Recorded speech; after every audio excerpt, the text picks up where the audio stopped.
Lighthouse Streaming, a full-scale media agency and your go-to source for all things audio and video. Is your church long overdue for audio and video upgrades? Call Lighthouse Streaming for a free consultation. Does your corporate or church event need audio or video production? Don't stress. Call the guy at Lighthouse Streaming. In business since 2017, Lighthouse Streaming has produced hundreds of live events and completed dozens of church and venue installations. Whatever your AV needs are, Lighthouse Streaming has you covered. Give them a call at 254-252-4206. That's 254-252-4206. Or go to lighthousestreaming.com and set up your free consultation.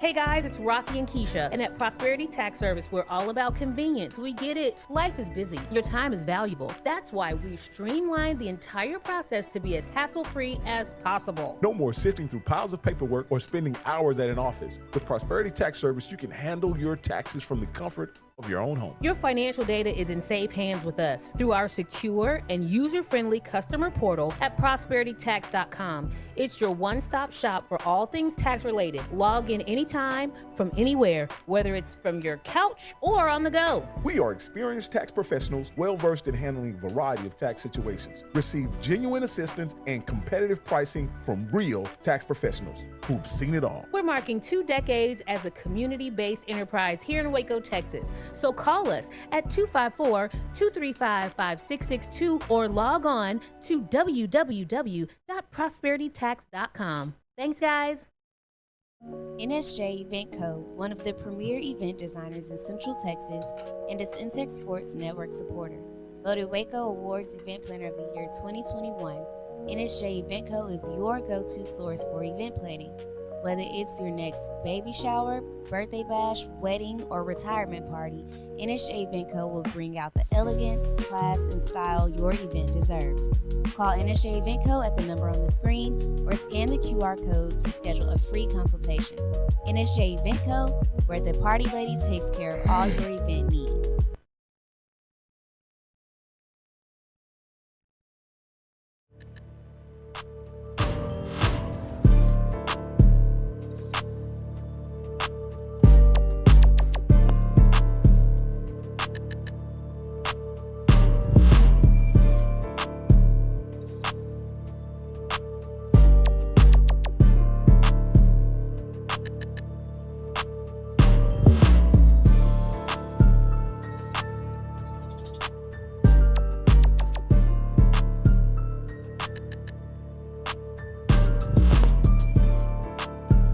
What is going on, everybody? Welcome back into Centex Primetime. I am your host, Jalen Gillis, getting ready to take you through the primetime topics in sports, not just in the Central Texas area, but from all around the nation. Happy Tuesday to everybody out there today. I want to thank you guys for tuning in with us. Some of you just getting off of work, some of you guys heading into work, in your cars, wherever you're listening from or watching from.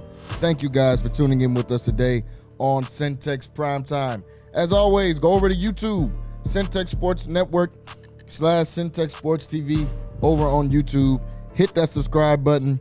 Make sure you like and share this stream. Also, click that bell so you can get notified every time that we go live here 5 to 7 p.m.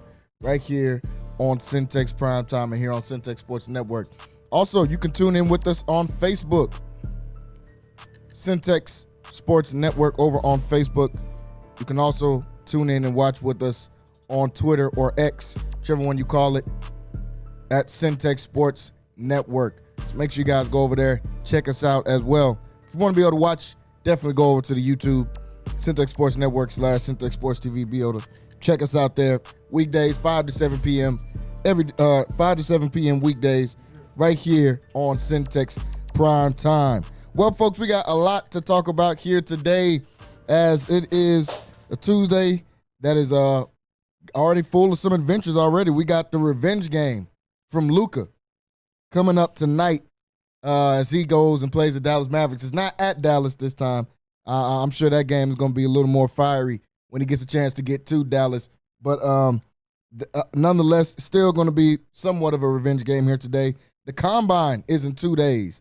Starts on Thursday. We'll talk about Shedeur Sanders. We'll talk about Cam Ward. We'll talk about Travis Hunter and what the Titans revealed they believe about him as far as being a number 1 pick or just being a player in the NFL. We'll talk about Matthew Stafford and his potential leaving the Los Angeles Rams, even after going to the second round of the playoffs, even after winning the Super Bowl with these guys a couple of years ago as well. We'll look at some of the games tonight. I'll give out some of my props that I like for the games tonight. I'll give out some of my props. I also want to shout out Diana Taurasi, who just announced her retirement about an hour ago. 20 years in the WNBA, put in a lot of work. Diana Taurasi is a legend in college women's basketball and the WNBA. She's done it all. She's won at every level. She's won titles. She's won MVPs. She's won titles at UConn when she was in college.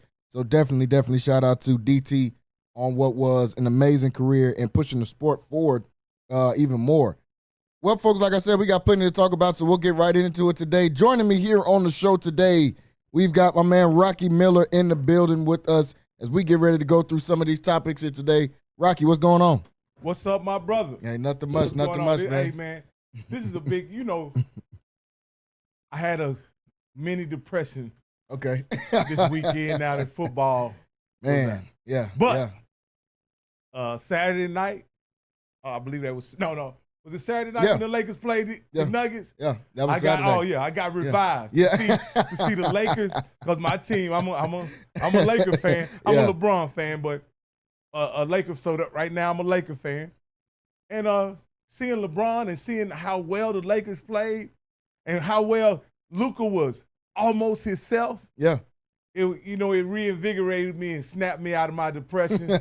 And I'm doing well enough today to, as you can see, I'm dressed in, I'm in uniform today. Yeah. I got my Dallas Cowboy gear. So if the Lakers, can hold out hope and get a trade like Luka, maybe somebody will trade us. Maybe the Eagles will want to get rid of Saquon Barkley or somebody like that, and we'll trade him. We'll trade a Rico Dow for Saquon Barkley. How about that? They'll have to have some pictures on somebody. Everybody's getting investigated from both parties if that happens. If Saquon get traded over there or anybody from the Eagles, Luka looked real good, man. Yeah. I think, what it proves to me is a lot of the narratives that came out about him were just to kind of shield the fact that ownership was just too cheap to pay him the $345. It's that simple. That they would have to pay him moving forward.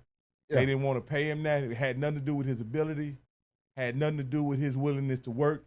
And when you look at him on the court, he doesn't look out of place or out of shape in any way. And he was able to play 35, 40 minutes last Saturday and get buckets. Yeah, He got to it. Like I say, he had about a 10-minute stretch where he looked like Luka to play for the Mavs, where he was, and what I mean by that is he was irritated and angry and, fussing at the refs and so. Back to his old self. Yeah, back to his old self. Because that's what I think he is best. You know what I mean? For sure.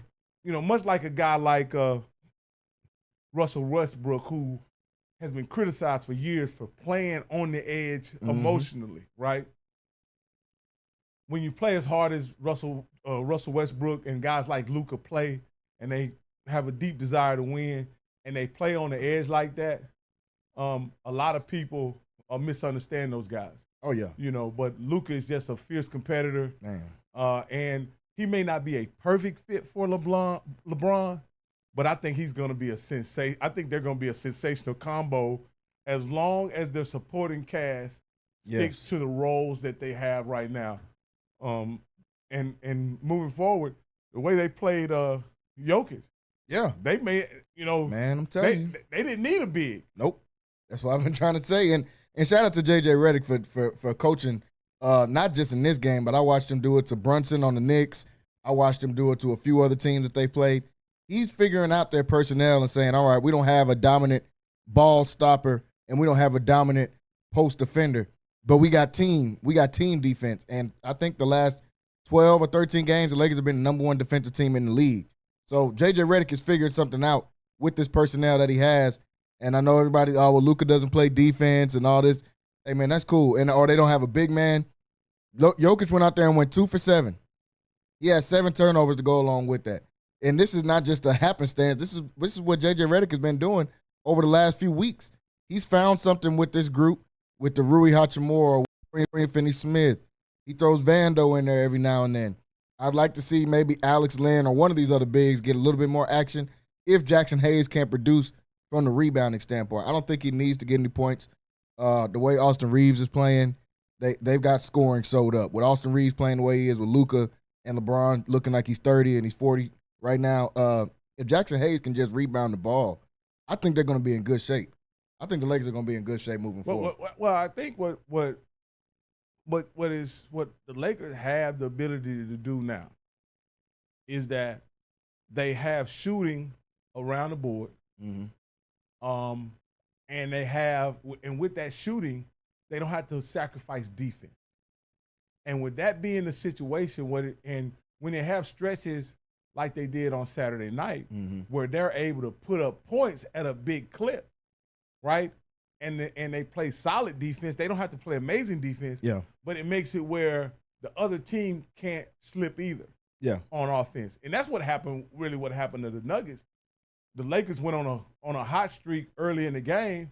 The Nuggets fell behind, and they were playing uphill the whole game. Jokic was pressing, and they weren't letting.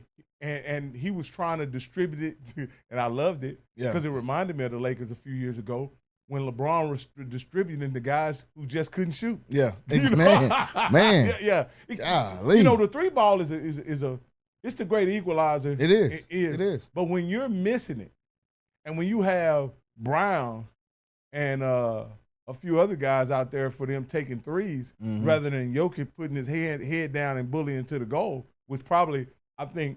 That's probably what I would have suggested that him do. Go through the double team. Go through the a lot of time it was with little guys at that double team and then the triple team in the way. Yeah, go ahead and go through it. Now, here's what I'll say. Yeah, Jokic probably could do that 2, 3 trips, maybe even 4 trips down.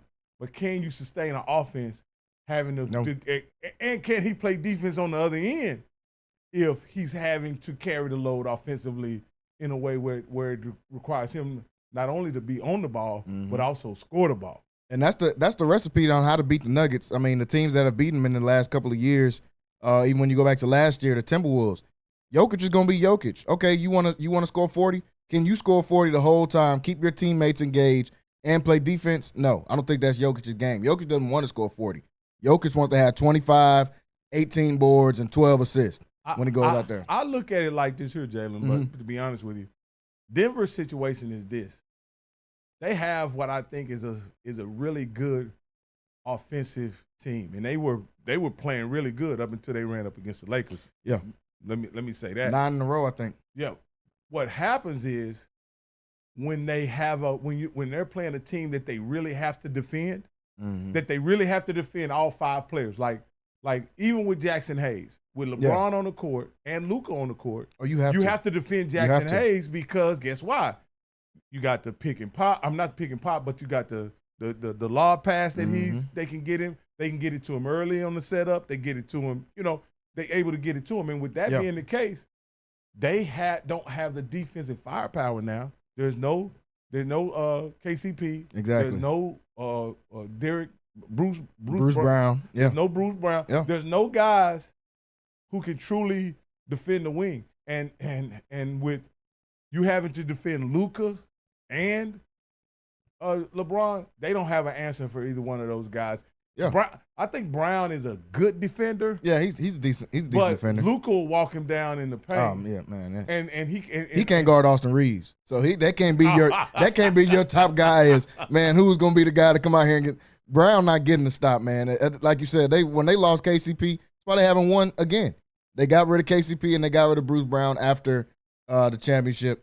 And, man, they haven't been successful because of that perimeter defense because Jokic has been masked by the perimeter defense that they were able to have with KCP, with Bruce Brown, even when they were bringing a Jeff Green off the bench. These different guys, Christian Brown, when he was simply young, guard the bucket. Yeah, that's it. And rebound. That's it. And that's all. That was his only job he was asked to do because we convinced we can get a stop. Aaron Gordon is still a good defender, but Aaron Gordon, he's going to have to make a decision. Who are you going to guard? You going to guard Luka? You going to guard LeBron? You going to guard Reeves? And I think Luka benefited from a small little window there where there was not another center in the West that he would have to guard. Yeah. Either. Yeah. You understand what I'm saying? And that way he could play kind of like Rome in the paint, mostly help defense. Whereas now, they can put him on the ball just by switching. Now, and I'm not sure what's Jamal Murray's situation, but he's not putting up very much. Yeah, defensively, he's not putting up very much at all. No, not even close. When he was on Austin Reeves, it was barbecue chicken, as Shaq used with to say. With the sides and everything. It was bad. Yeah, Murray not guarding nobody. I like the Nuggets. I like Jokic. Obviously, I like the addition of them adding Russell Westbrook, but they're like a perimeter defense. I think is what's going to get them beat. In my opinion, in the West, it's just who can take out Shea and OKC. In my opinion, I think those are the scariest guys. But the Lakers, if you're looking at everybody else, in my opinion, they're right there with anybody else because they put so much pressure on you defensively because you have to figure out how do we double team Luka, how do we double team LeBron, and then who's going to guard Reeves when we're doing all of that.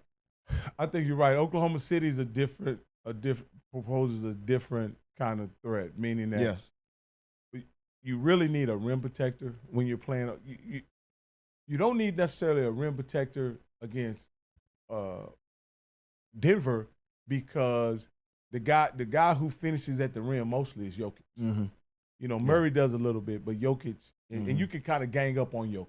Yeah, right. Like they did. They were triple teaming him sometimes on Saturday. Yeah. Whereas with Oklahoma City, you got all those guys, both the Williams guys, Dort. They're gonna fit. They're guys that they have to depend on finishing at the rim in order to be effective. Even Shea is going to drive the ball and shoot the mid-range stuff. So they need a rim protector. But on the other end, Luka and LeBron and company proposes a very serious threat to them because they have to shoot extremely well in order just to keep up with the Lakers now. The Lakers are going to score the ball, man. It looks, that's what we're seeing. It's kind of scary when I've watched them in the last 5 games. Because even when Luka hasn't been scoring very much, they've been able to score the ball. Rui was getting 20. Man, other than the game against Charlotte, which I don't know what happened in that game. I watched most LaMelo of the Ball game. Cooked Luka and Vando. They kept trying to they were put up by 25 or 22 or something like that. At one point, I thought the game was pretty much over. And I turned around after, and Melo's fire hot. Yeah. But the Lakers was having trouble scoring the ball. It almost looked like they had, now, let me also say this. There was a point in the third quarter and early in the fourth quarter where they were trying to look like exclusively run the offense through Luka to kind of get him out of that That's funk. what they were, And I think that kind of stalled their offense. It did. But it may have gotten him out of his funk. Though. Yeah. It let them figure some things out. And the thing that the Lakers are going to be the hardest to guard them is it's almost impossible for you to outsmart them at this point. With Luka and LeBron being two of the top 3, top 5 smartest players in the league just offensively and how they can break down and understand the game, they're going to put so much pressure on you mentally because Luka already did that by himself. LeBron's been doing that for 20 years by himself, putting so much pressure on the defense mentally. Now you've got 2 of them. That's why I said it's so reminiscent, in my opinion, of the Miami Heat when they first got together. It wasn't a fully complete team in that first year. They still had some pieces. They hadn't got the Ray Allens yet. They hadn't got the Mike Millers yet. They hadn't got those guys, but they were still a very good team because Dwayne Wade and LeBron put so much on the defense mentally, so much pressure on the defense because both of them can think at an elite level, and that's what we're seeing with Luka. But Luka now adds the shooting in with it. He now adds the 12, 15 assists whenever he gets going and gets hot. So this team is going to be dangerous. In order to beat them, and much like that team, you have to have your third and fourth scorer put up a lot of points in order to beat them. Like I'll go back to that Heat team. I think when they played Dallas and lost, they had Jason Terry lose his mind. During that series, you have to have that third or fourth Barea, guy. all of those guys. Yeah, you have to have a third or fourth guy because those guys walk in the gym and they got 75. You got 75. You may as well put 75 on the scoreboard because of their impact on the game. You're not going to be able to keep those guys. And also what I would like to see from the Lakers is more attacking of the basket by other guys other than Luka and LeBron and Reeves. Yeah. See, can we get some back cuts and some stuff at the rim from some of those other guys? Because what I also see is I don't see Vando shooting that way. No. I don't see Rui shooting that way consistently. They need some other ways to put the ball in the hole, man. And I think Rui's been I was about to say, well. I think Rui's going to be a huge piece for them because if he can stay around that 17, 18 points, the Lakers are almost unbeatable. Because at this point in Austin Reeves' career, you can almost pencil him in for 18 to 20 points. Yeah, LeBron is obviously going to do what LeBron does. Luka's going to do what he does. If Rui also contributes with that 15 to 20, we're talking about 100 points. I mean, how are you going to stop the Lakers? That's 100 points just with them right there. Showing up. Yeah. So, I mean, they're going to be a tough team moving forward if guys, like you said, like Rui. I would like to see Rui rebound the ball a lot better. I mean, bro, you're 6'8", 6'9". You're going to have to rebound the ball. I don't understand how he has these games. Even the game against Denver where he's getting 20 points. In him rebounding the ball, he's doing pretty good. But often when the Lakers are having trouble rebounding, LeBron ends up going down and helping them out rebounding, which probably that's what he should do. But I would like LeBron to be more out on the break, out on the like we saw that first bucket on Saturday. Oh yeah. He was already leaking out and getting active. So it's really Jackson Hayes and Rui as far as the rebounding because Luka and LeBron can both get you 10 rebounds easy. I mean, Luka had 10 boards in that game against Denver, but Rui 21 points, man. He played great. He get 4 threes, went 7 for 12 from the field. But you had 0 rebounds, bro. Like that is unacceptable. You are 6'9", starting power forward in the NBA. You cannot leave a game with 0 rebounds, and you paid 36 minutes. That's my only problem with him. He's got to figure out a way to figure out how to rebound that ball. Obviously, Hayes is going to rebound it. Luka's going to rebound it. LeBron is going to rebound it. But you got to find a way to get in there too. If you're not, you got to be that guy on the fast break leaking out. And this is another storyline that I like to point out. How apropos is it for Dallas's first game back that my man, AD is in street clothes. Oh, yeah. Anthony Street Clothes Davis, living up to his name. He's in street clothes on his first return back to L.A. That's apropos. That kind of sums up a lot of what I believe his experience is going to be summed up in L.A. They won the bubble championship for sure. They did. But it's always going to be marred by him not being able to stay healthy, even though he was healthy largely the last year. But the first 3 to 4 years of his tenure was marred by him just not being able to stay healthy. I think he messed up the chance. I thought the Lakers had a chance to go back-to-back after they won in the bubble. They came in there next year and were playing great. They kind of got off to a slow start, obviously, because they had to start the season late and they just got done playing in the bubble.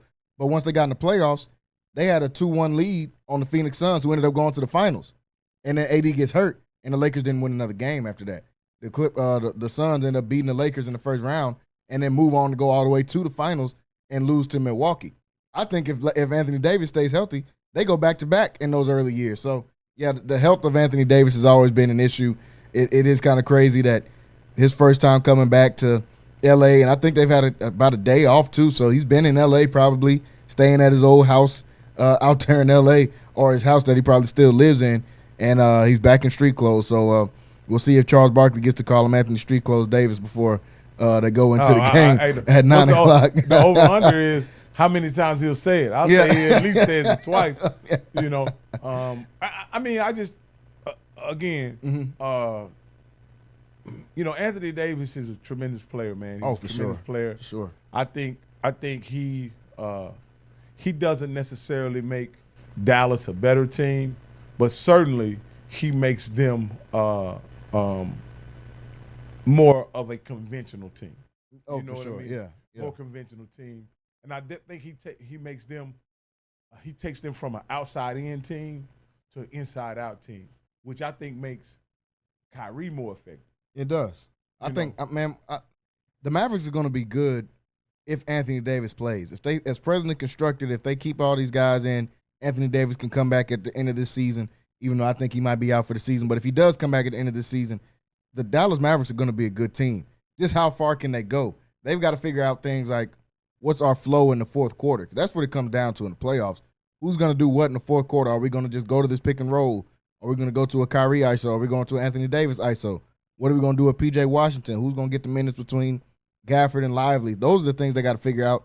And while they'll probably be a first-round exit this year, I kind of want to see it but don't want to see it. It's a possibility that the Mavericks and the Lakers can match up in the playoffs.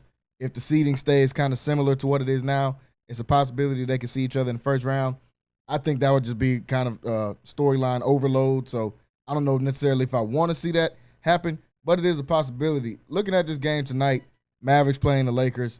The Lakers are 9.5-point favorite, obviously, because Dallas has guys out. I think P.J. Washington is a game-time decision. Daniel Gafford's still out. Anthony Davis is still out. Caleb Martin is still out. So they're battling injuries, but Kyrie is in, and I've seen his prop is for like 28 or 29 points, so they expect for him to play well. I guess at least Vegas expects for him to be able to come out there and play well. I'm not sure. I didn't take Kyrie, and I'll talk about my props later in the show. I didn't take Kyrie in the props because so far J.J. Redick has been able to take away whatever the team likes to do most, and at least in this 15-game stretch where they've been pretty good defensively. We watched him do it to Jokic. I watched him do it to Jalen Brunson. I watched him do it to a couple of other teams. But they just took away whatever your number one option is. Let's just focus on that, and we'll figure some other things out. Let me point this out. Mm-hmm. Lakers, I forget the two coaches, but under Darvin Ham and under Frank Vogel. Mm-hmm. All of them struggle defending point guard. Both of those teams. Yes. This year, I haven't. There's in the West, there isn't a dominant point guard. You know what I mean? Outside of Shea, yeah. Well, yeah, Shea's Yeah. more of a. Yeah, Shea's a point. Yeah, I see what you mean. He's like a combo guard. Yeah. And so, I'm looking forward to see, because that's one thing about Luka. Luka being on the team and AD gone. Mm-hmm. AD was our kind of defense against point guards, meaning that he could guard the cup. Mm-hmm. We don't have AD anymore. So can we somehow improve our on-the-ball guarding of a point guard or ball handling two guard? Because, like I say, in recent history for the Lakers, I don't care if it was De'Aaron Fox, Jamal Murray. Oh, man, you talking about it was some cooking going on. I've seen some cooking. You hear me? I've seen some cooking going on. Definitely. And this is a good time for us to check out Kyrie and see if we can, contain Kyrie. Yeah, Doesn't look like anybody believes the Lakers can, because, like I said, Kyrie's props are pretty high. Everything is high. Again, but maybe that's more or less due to the style of play that they think is going to happen. I would take Kyrie on the under, because I don't think the game's going to be competitive in the fourth, so I don't think he'll get a chance. I don't see a scenario where Luka plays well and the Mavericks don't get blown out. Yeah, 100%. 100% agree. If he plays well, if he plays just as well as he did on Saturday, Mavericks are done. The game won't be competitive by 4 minutes left in the third quarter. The game's not going to be competitive anymore. But if he doesn't, I mean, they got a chance. They're getting some guys back in action. Kyrie will be back out there. Clay will be doing something. He'll be in the corner standing around. So we'll see what this team looks like tonight. Obviously, I think you're like me. we got the Lakers in this game tonight. I don't know about 9.5. It's tough for me doing the spreads in NBA. And it keeps going up because it was 7 yesterday. Yeah, it keeps going up. It keeps going up. So, what do you think about Luka's props? Everything is high for Luka's props. I think his points, rebounds, assists was almost at 48 the last time I looked. So I stayed away from it. I think with Luka, what you do with Luka is in this game you take the over 24. If you can adjust it to like just it back to 24 and take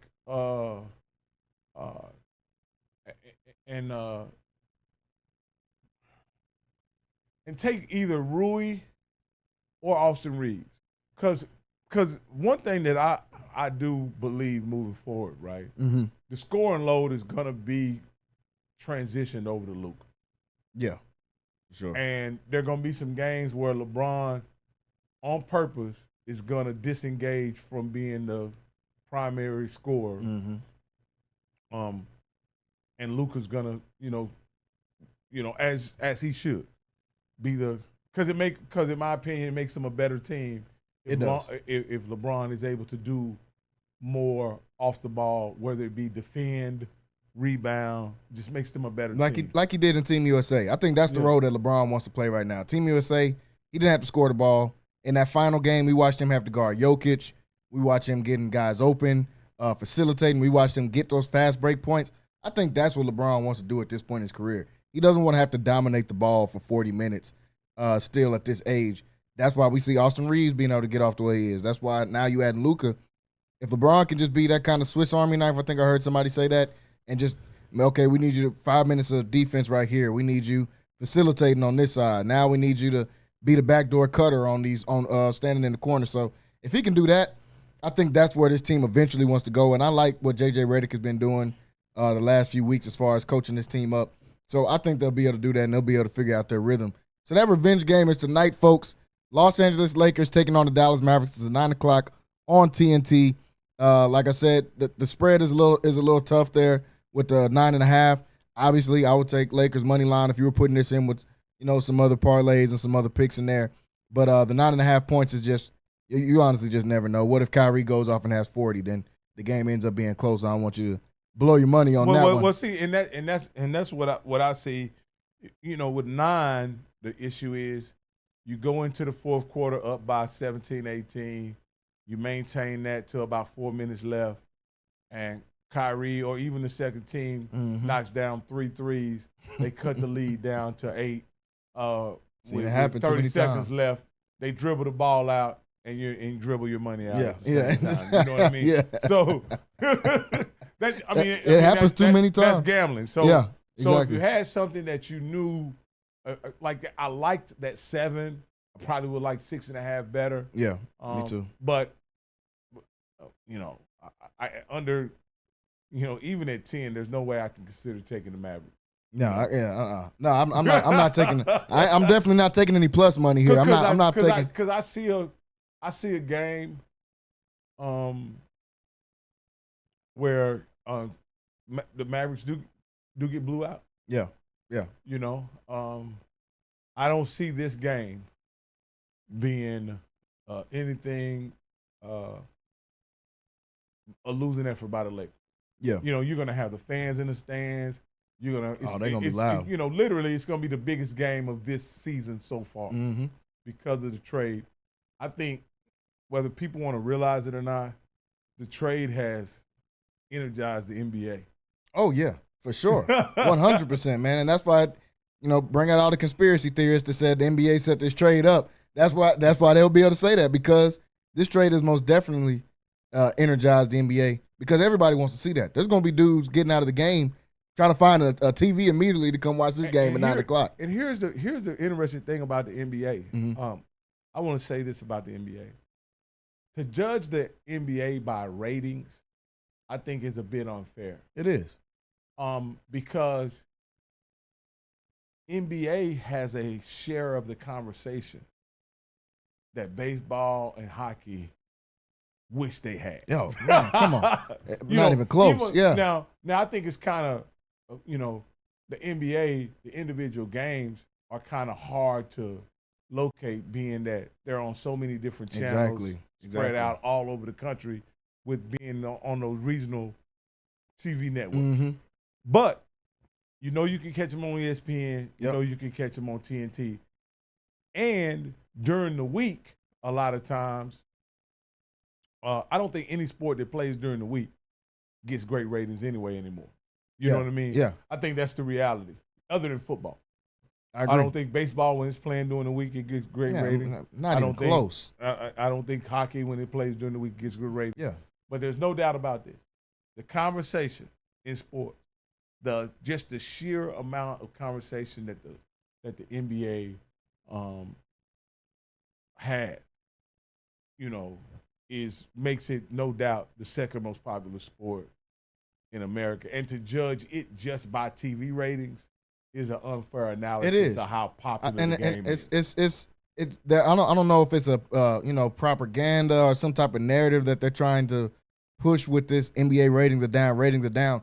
Y'all are talking about TV rating. Y'all talking about Nielsen ratings that are down because they're streaming now. You got to watch on NBA League Pass. You got to watch on this. There's so many illegal sites, honestly, that you could just watch any game on. My homeboys don't got no NBA League Pass, no nothing. They watch every single game because there's so many different sites you can get on. Then that doesn't take into account the amount of ratings people watching overseas.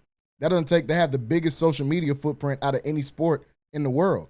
They get millions upon millions of views on Instagram nightly just from games. They're getting 20 to 30 million views on YouTube nightly from people, because that's how I watch every single game. I go back and watch all the highlights to each and every game. I watch people's individual performance. They're getting tens of 15 or 20 millions of views on YouTube every single night. And like I say, NBA drives the sports conversation, especially this time of year.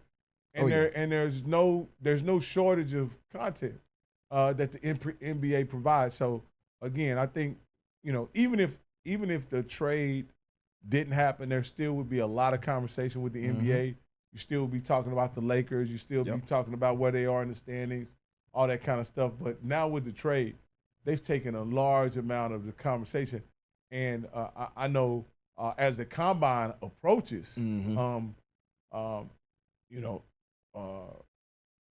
lot of the conversation, I think, that would be diverted toward the combine, we're now discussing, there's a lot of NBA conversation. A lot. Usually at this time, it's after All-Star break, NBA might be a little bit slow until they start gearing up towards April.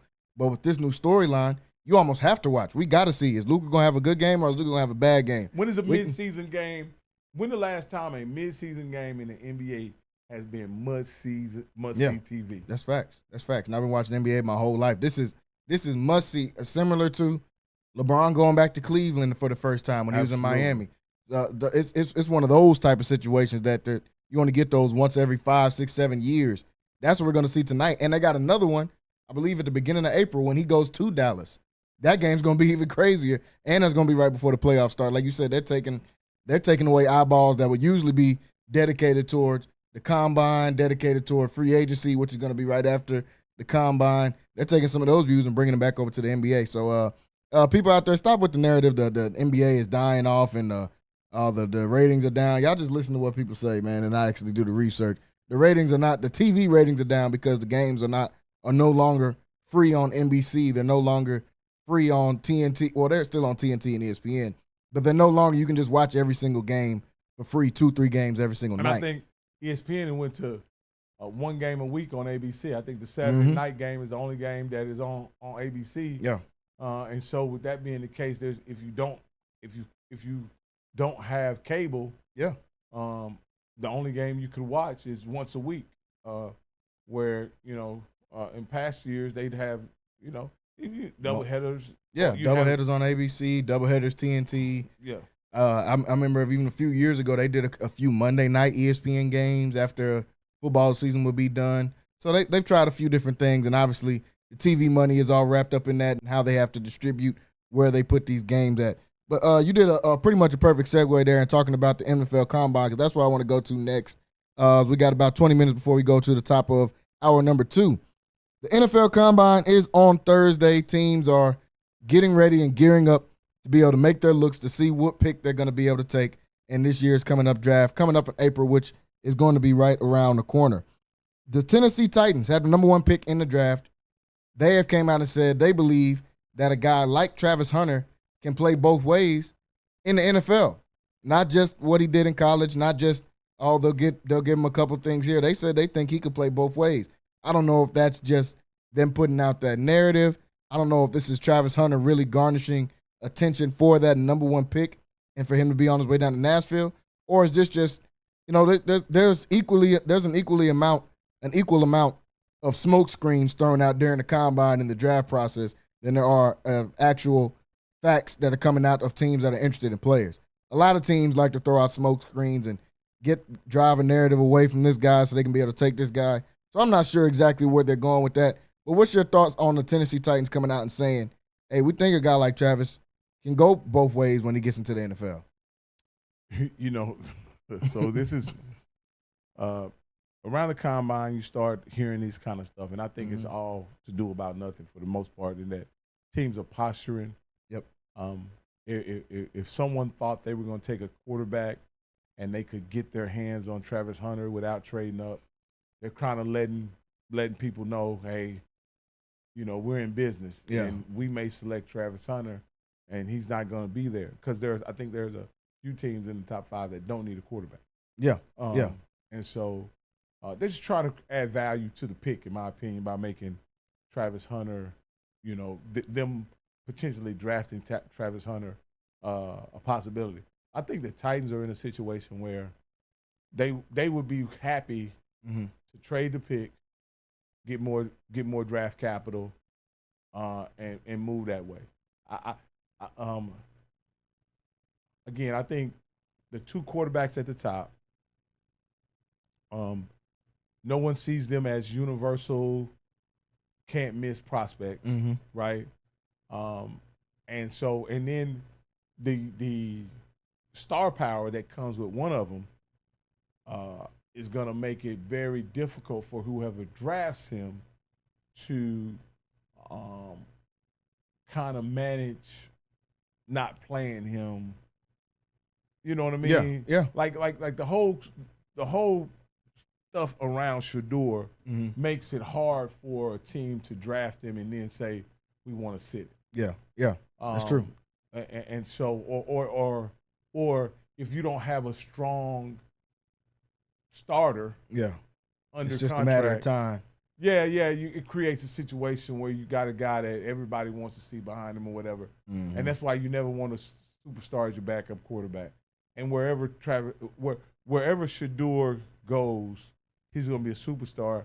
And in some cases, I think his stardom doesn't make him a right fit in certain situations. Yes, I 100% agree with that. Like you couldn't draft him to the Titans, because that means that Will Levis is done. Is done. He's done. Yeah. I've seen the Giants try in a situation when they're trying to work out all kinds of deals. Because one, I don't think they want to draft either of these quarterbacks. I don't think so either. But there's some rumors out there where they're willing to take a 36-year-old quarterback and re-sign him to a long-term deal rather than draft a quarterback. I don't understand that either. I don't understand many things the Giants do, like letting Saquon Barkley leave for Devin Singletary. Well, they should trade the franchise. They should give up the franchise just for that. But now what I'm saying is, going back to Travis Hunter, going back to what you asked, I think it's just posturing at this point. Much to do about nothing. The ability, I think any team he goes to is going to give him an opportunity to play on both sides. Yeah. In my opinion, all that's going to be dictated by 2 things: his individual health and who are the other 2 wide receivers on the other side. So my question to you, if he were to go to the Eagles, does he play both ways? No. See what I'm saying? Like, who's your second wide receiver, and would you risk him playing 40 snaps as your third wide receiver? What sense would that make? Why would you risk your starting cornerback on offense and being For your nothing. to block. be your third wide receiver. It's to go out there and block because that's to what do you're going bubble to be doing. screens and option routes. You know what I mean? That doesn't make much sense. So I think that's situational. Yeah, I think for that's situational. Now the Titans, coincidentally, they need help at both. They need help at corner, receiver, and wide receiver, quarterback, running back, O-line. They and I think that's why they're going to do what you said. I see Tennessee trading this pick away. I think that only way I see them making the pick at number 1 is if they draft Abdul Carter out of Penn State. That's the only guy I see them taking at number 1. Outside of that, I see Vegas moving up and trying to get this number 1 pick. They're sitting at 6. I see the New York Jets moving up to move up to number 1. They're sitting at number 7. Aaron Glenn has already made his decision with Aaron Rodgers, and he needs a quarterback. And then the kind of sneaky one that I would just throw in there maybe is the New Orleans Saints at number 9. Not because they're a quarterback away from anything, but because they're desperate. They have no cap room and they have no good players. And they're $20 million over the cap already. They're willing to do just about anything right now, and they're desperate to be able to get within that upper echelon of having a quarterback. I'm going to make a prediction here. Mm-hmm. And you can take it for what it's worth. I would be willing to predict that the Jets are going to either get Shador or Cam Ward. Okay. Via trade up or yeah. Okay. One where they're going to get one or the other. Okay. I agree with that. I think they'll have to trade up because I don't think Vegas is going to let either one of those guys slide by them at number 6 who's sitting right in front of them. Well, that's interesting that you say that. Mm-hmm. I kind of feel like that's where the quarterbacks go 6 and 7. 6 and 7. 6 and 7. So Cleveland, you think Cleveland be out? Obviously, we know 4 and 5. They're out on quarterbacks. Let's just look at it for a moment as we go through. Let's go with your notion of getting Abdul Carter. Mm-hmm. Number 1. And I think the Cleveland Browns at that point, they have Travis Hunter. Yeah, I agree. And they could use him. Yeah, definitely. The Giants are in a situation now. The Giants are here, and they have a dilemma. If they get the rumors there that somehow they're trying to get Stafford, right? Mm-hmm. If they get Stafford, then that pick goes to the Rams. I'm pretty sure. All right. But if they don't, I see either the Jets or the Raiders trading up right there at the Giants pick. Yeah. Okay. Yeah. I can see that. Yeah. 4 and 5 will be 2 defensive players, I believe. I think Will Campbell will be one of those. A tackle probably going to Jacksonville. At 4, I think Mason Graham from Michigan, or I can't remember the other D tackle's name out of there. One of those 2 guys will go at 4 to the New England Patriots. So at that point, it would be either the Raiders or the Jets selected a quarterback at 3 if they trade up with the New York Giants. I think the Giants don't, for whatever reason, don't see value and they need so much. Yeah. At that position. Yeah. If it was any other franchise, I would say Cam Ward's off the board. But I don't think they're in the business. So what do you think about Cam to Cleveland? I've seen him going to Cleveland on a lot of mock draft boards. Cam Ward in Cleveland. I think that'd be a good pick, right? Sure. But then you have that albatross of a contract you have to deal with. You got to understand. That's $100-something million. Yeah. That's not. And so was Deshaun Watson. And guess what? Once you cut him, it all accelerates to this year. Yep. I don't think I don't think you can cut. Like Deshaun Watson has a contract that you can't cut him. Yeah, he's uncuttable right now. It's not even going to kick in for another 2 years, I think, where the money even makes slight sense for you to be able to cut him. Okay, so I think his average is 40 a year. Yeah, somewhere around that. His average is 40 a year, right?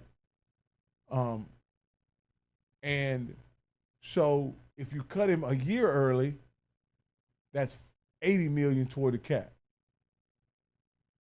If you cut him 3 years early, that's $120 million toward the cap. So he's got 2 years left on his deal after they restructured.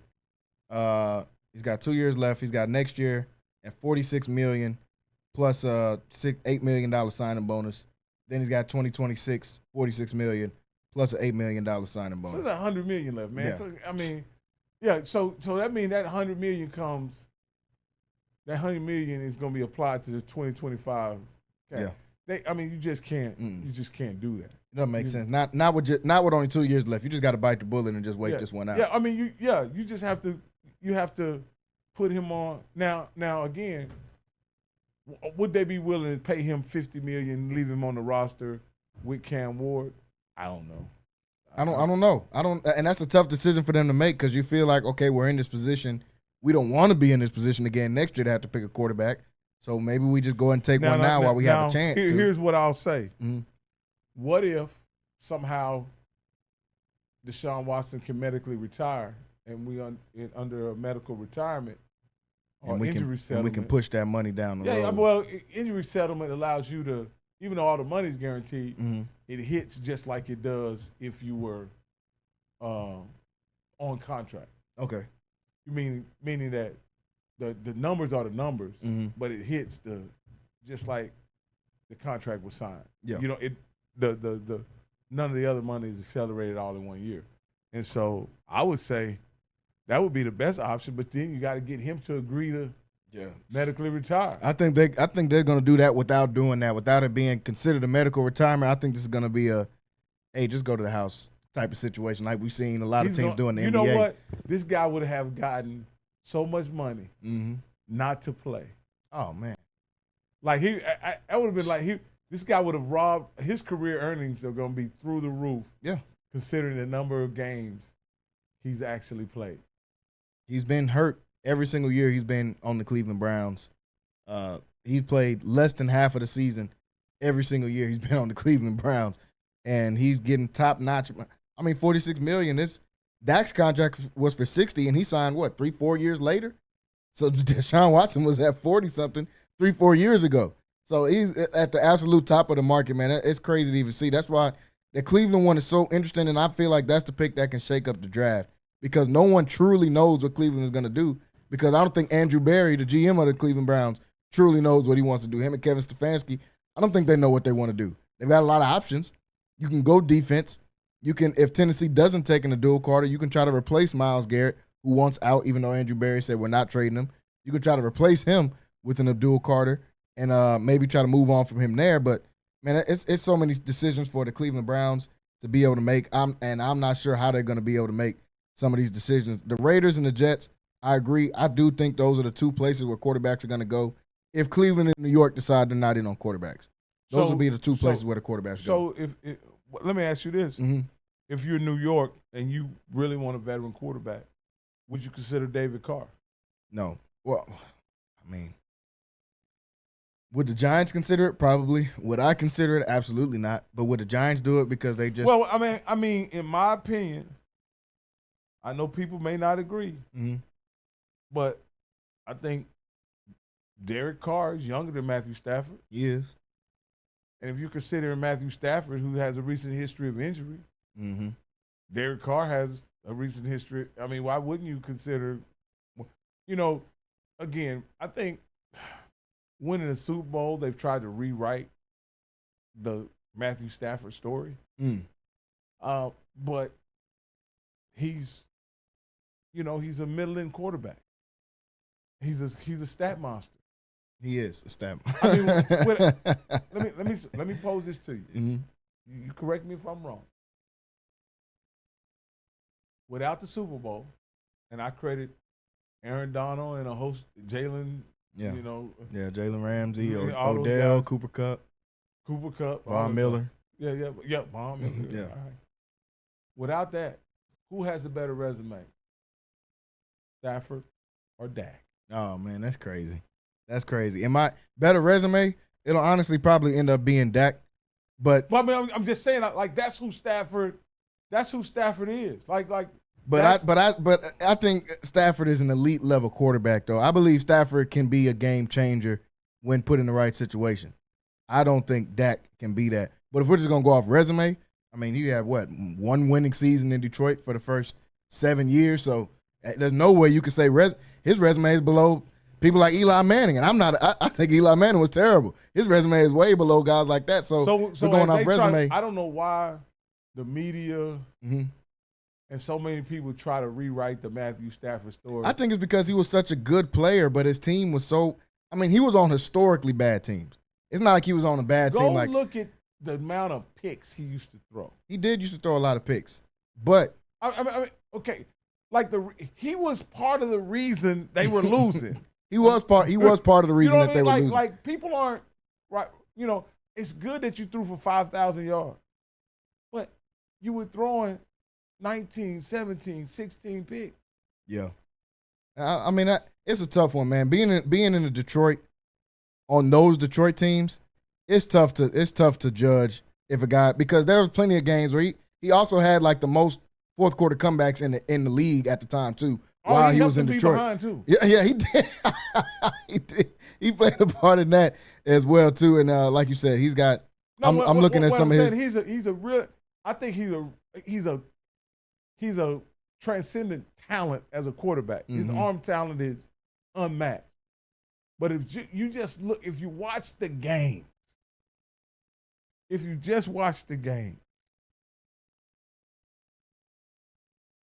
trying to make him Hall of Fame worthy.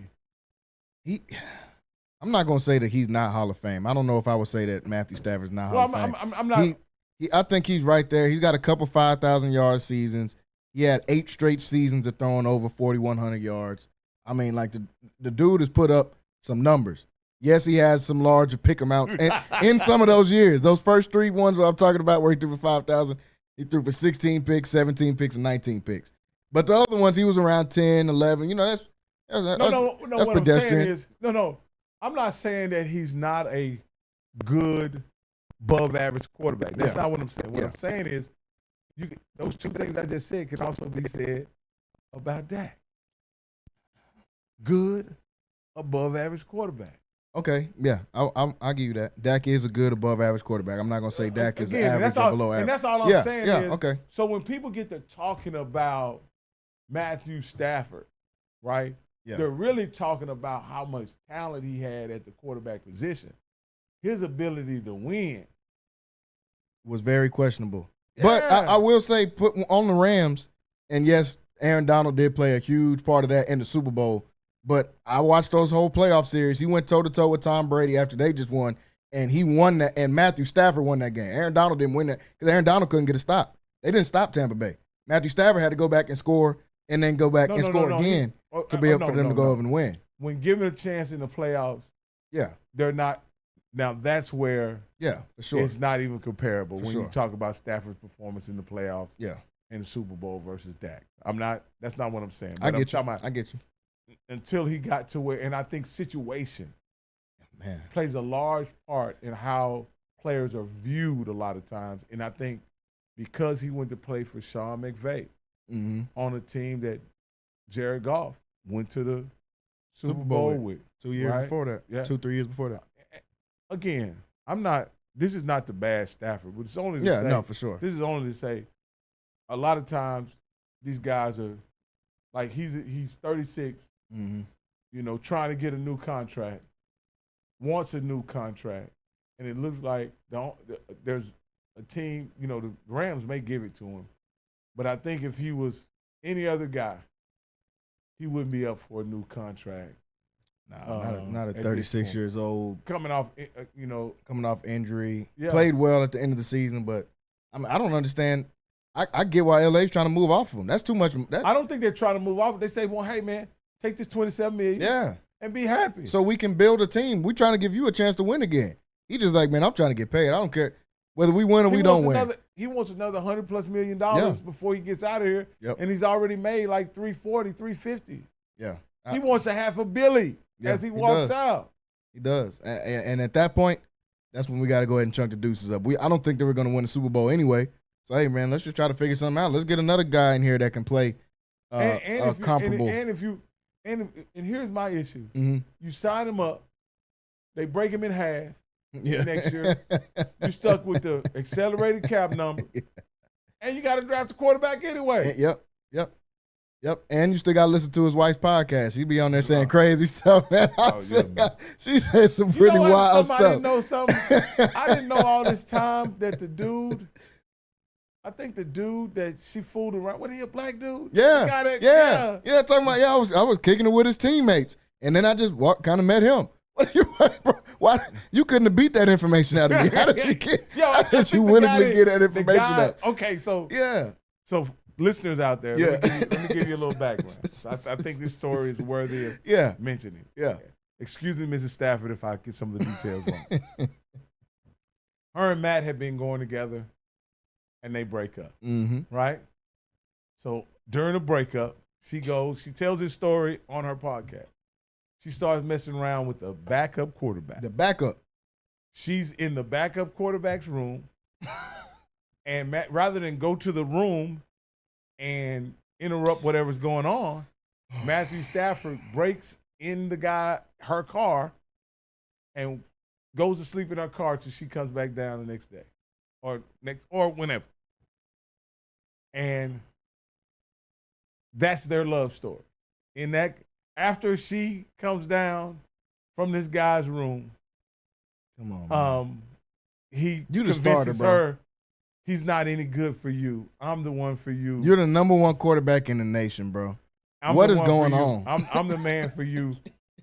He's not good for you. He's a nice guy, but I'm the guy for you. He's not the kind of guy you should be with. And she agreed, and so they rekindled. You know what that story sounds like? Rekindled their love. My point is this. I always wondered why Matthew Stafford didn't go up to the door. He ain't that guy, man. Some people not that guy. He don't want that guy. He don't want no smoke, man. And you know, him being a baseball player and a quarterback, you think he probably throw a pretty lethal punch. You think he would just think like, man, let me just get one hit in on this guy, and maybe, but man, because then if you lose the fight, you might lose your girl too, and you already got to say, oh man, it's terrible.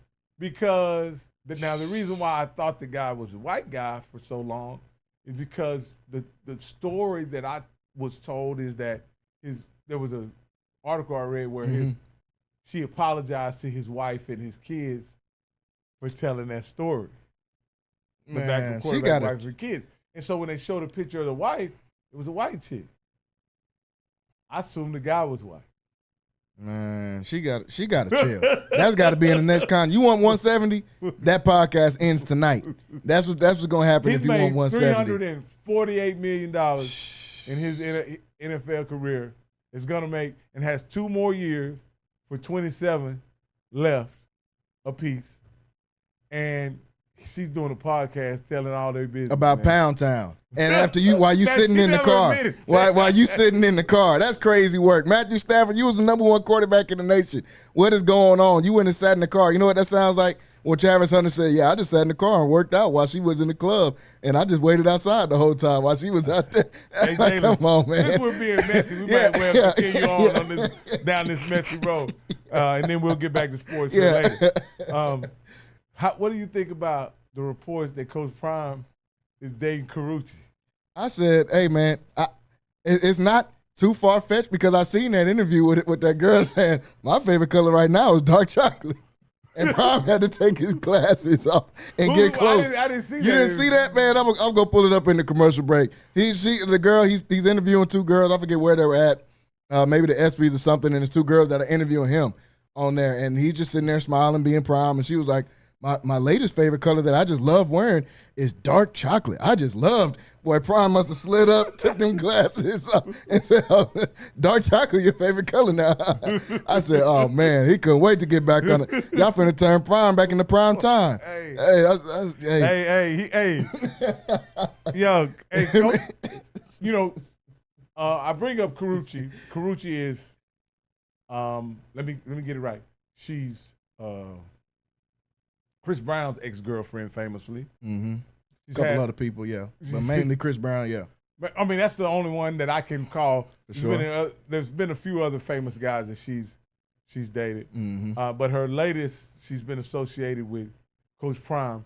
Carucci's 36 years old. Coach Prime is 57 years old. And like I say, man, Coach Prime, you know, looking at his previous wife, Pilar, who was also a drop-dead gorgeous woman as well. Coach Prime has great taste in women, and that ain't changing No. Now that he's getting a little older. Must be the money. Coach Prime still Coach Prime, man. And, hey, at least Carucci, 36, Bill Belichick popped out with a 25-year-old. Yeah. He popped out on him with the granddaughter. 24. I said, oh, man, Bill, Yeah, Bill a bad boy, man. Now, I haven't seen a picture of Coach Prime and Carucci together, so this is just speculation we're talking here. For sure. But the Belichick, Belichick took her to the ESPYs, didn't he? Yeah, he took her to multiple places. Oh, no, the NFL honors. That's where he took her. He stamped. Yeah, and he look creepy, man. It does. I mean, it looked like his granddaughter. And she was half naked. I said, Bill a bad boy, man. Hey, Bill, I know you got your money put up in the trust somewhere. What would you think about your granddaddy dating somebody your age, man? Hey, man, as long as it ain't somebody I know, I'm cool. She want that bread, bro. Yeah, if she want that bread, I'm going to say, Papa.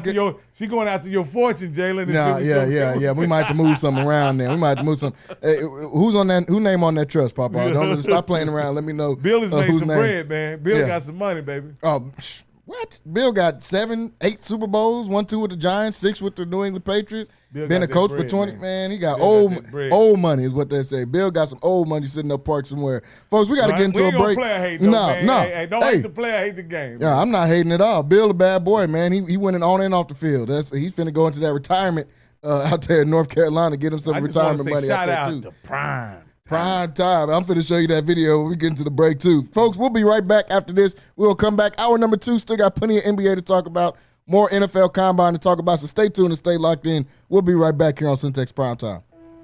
Lighthouse Streaming, a full-scale media agency and your go-to source for all things audio and video. Is your church long overdue for audio and video upgrades? Call Lighthouse Streaming for a free consultation. Does your corporate or church event need audio or video production? Don't stress. Call the guys at Lighthouse Streaming. In business since 2017, Lighthouse Streaming has produced hundreds of live events and completed dozens of church and venue installations. Whatever your AV needs are, Lighthouse Streaming has you covered. Give them a call at 254-252-4206. That's 254-252-4206. Or go to lighthousestreaming.com and set up your free consultation.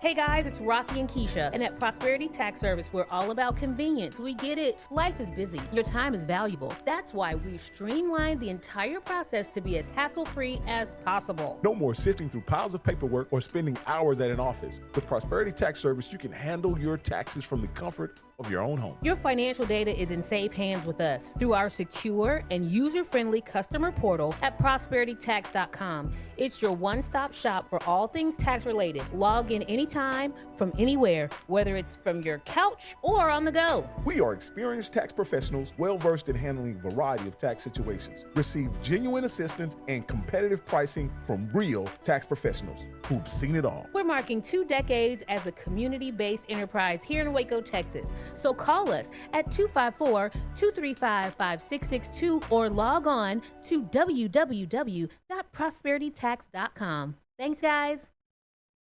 NSJ Event Co., one of the premier event designers in Central Texas and a Centex Sports Network supporter.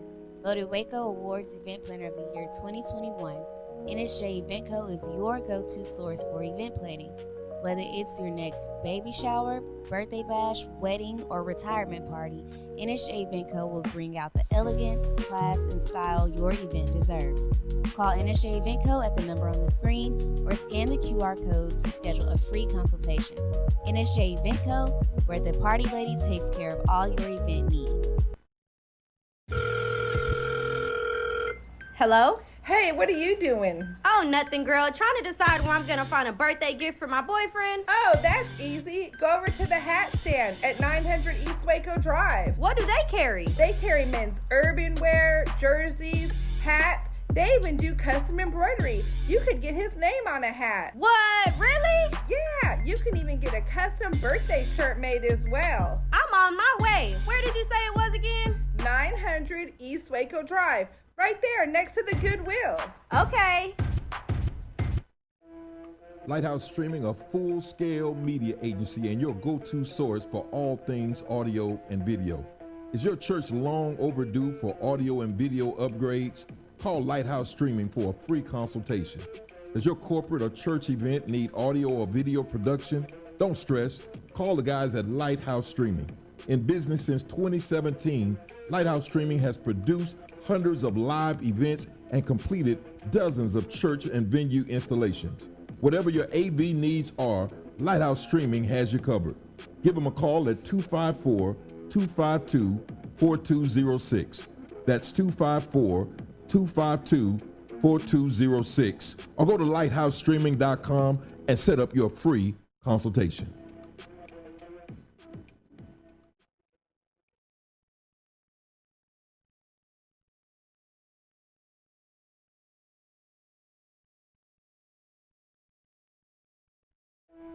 Lighthouse Streaming, a full-scale media agency and your go-to source for all things audio and video.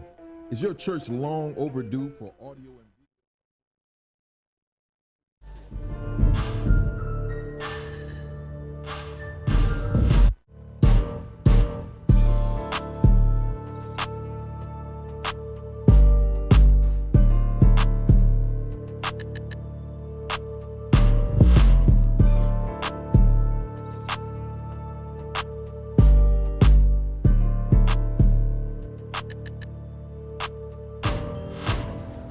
What's going on, everybody? Welcome back into Centex Prime Time, hour number 2 here on the show today. Happy Tuesday to everybody out there as we are a couple of days away from the start of March. Don't know how we already ended up at the third month of the year, but here we are. The year is flying by. I want to thank everybody for tuning in with us today. Whether you're going to work, whether you just now got off of work, make sure you guys go over to YouTube, hit that subscribe button. Also, like and share this stream.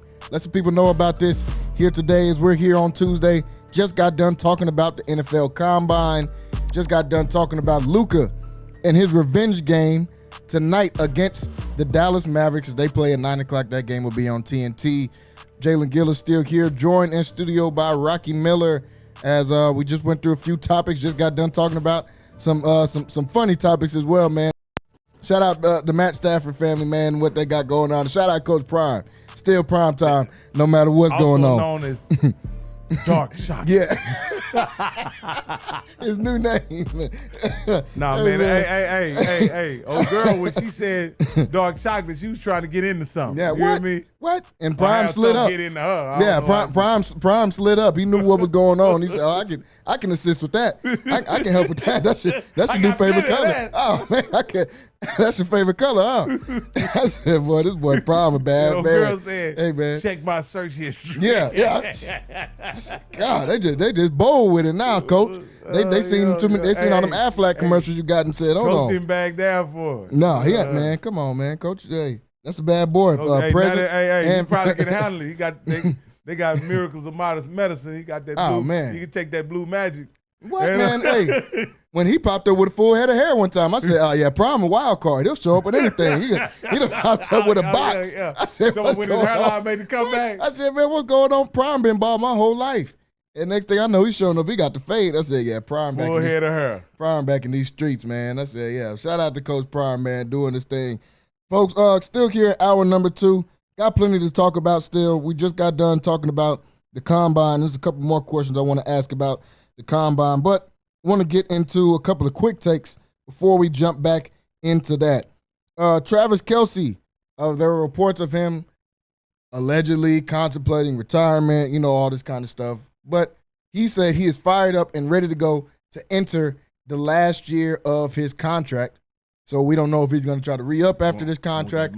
Yeah, or is he going to lead this? Bro, And, I'm thinking, what's his number, 17, 18 million? Yeah, somewhere around there. He can't leave that on the table. Hey. And they gonna have to make it. Hey, they gonna have to make me get this up. Travis Kelce might be ready to go. be He do a roster bonus. I think he do a roster bonus.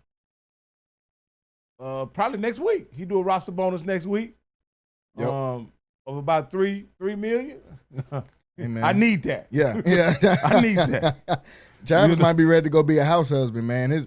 He talking about before they give him that $3 million. Man, his wife got a Billy, or his girlfriend. My bad. He ain't popped that yet. So here's the deal with Travis, right?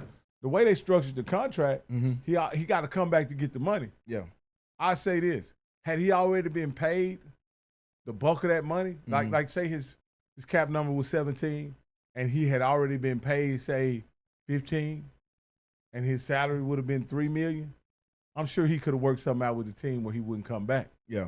But with all the money being contingent on him playing this season, he will be back. He coming back to get that bread. Yeah. He's gonna get the bread. He got Kelsey has an $11.5 million roster bonus that'll kick in on March 15th. Oh, and come on now. Yeah, hey. I can't even finish reading Hey, it. as soon as he checked, oh yeah, I need that. Yeah, I'm playing. Like he said, I'm fired up. I don't even think nobody asked Travis no questions. He just randomly came out and said that. They probably seen him at the grocery store. Yeah, I'm fired up by next year. 11.5. We ain't gonna start now. If you want me to go away, it's after you give me that 11.5. Yeah. That's and they don't want to go away. Yeah. Oh yeah. So what's his cap number? Can you see that? Yeah, that's what I'm about to look up right now. What his cap hit is, because I just seen that 11.5. So I mean, his cap hit is probably getting about $5 or $6 million during the season, so he don't even care about that. No. But I do need that roster bonus immediately now. On March 15th. Well, it's the offseason still. Let's see, he signed a 4-year, $57 million contract extension in 2020. I think his last year is fully guaranteed. Let's look at this. 2025, $12.5 million roster bonus. His cap number will be $19 million. Oh yeah, he needs that. So he'll get man. another 10 for playing. Oh, I need that. That'll be matter of fact. You know what's crazy about that? That'd probably be the highest salary year he's ever made right there. 19. Mm-hmm. Yeah, it is. I'm looking at at least from his previous contract. That's going to be his biggest. Salary cap hit. So. Yeah. He coming back for that. The year to get it, your highest paid year in history, you coming back for that. And the only thing I guess to have people thinking about, was he going to retire, or the team trying to make him, is none of it, all his guaranteed money is gone. None of his money is guaranteed anymore. Once you pay me that roster bonus. Don't matter. Once you pay me that roster bonus, give me that. Yeah. Give me that. Do you think Travis is going to consider retirement after this year? He'll be 36 at the end of next year. Man, he ain't come. So here's the deal. Mm-hmm. And this is what I always say about players. Once you get used to playing for making $20 million in 1 year, it ain't the same playing for the league minimum. No. Or $5 million. No. Or $6 million. You understand? Yeah. Like, you know, I've never played in the NFL, but I imagine if I played for $20 million, it wouldn't be the same playing for $5. No. And so no matter how much I love the game, and I think that's what a lot of superstar players struggle with as they age. Now, he structured his contract where there was enough in his team, and ultimately this is a function of the Chiefs being viable during a portion of his contract where, had they not been a viable, competitive Super Bowl contending team, they probably would have cut him. Yeah. No, seriously. If they weren't in that, and he wasn't such the allure of Travis Kelce being their best tight end in history, all this, and then now the Super Bowl, man, he's seen $0 guaranteed. Because he's probably going to be the highest paid tight end next year, and he's a shell of himself. He is. Absolutely. He's a shell of himself, and he'll be 36 by the time they finish doing it. I think by the end of next year, he'll get this money and do it, and they'll try to do their one last hurrah, and it might not work, but he's gone after that, man. No, he's getting that 11.5. Oh, no, he's getting that. He's getting that. He's playing in the 2025 season. He will be in the helmet and playing. He's playing. And you notice he's fired up about it because he said it's not, because he doesn't want to get caught up in this thing. I'm just hanging on just to get paid. Mm-hmm. No, I want to play the whole year. Yeah, the whole year. Now, I don't want not no load manage, none of this. Hey, man, you're 35, you're sitting. Yeah, I'm trying to get. I want the whole $11.5 million on March 15th. Yeah. But I'm about to win right now.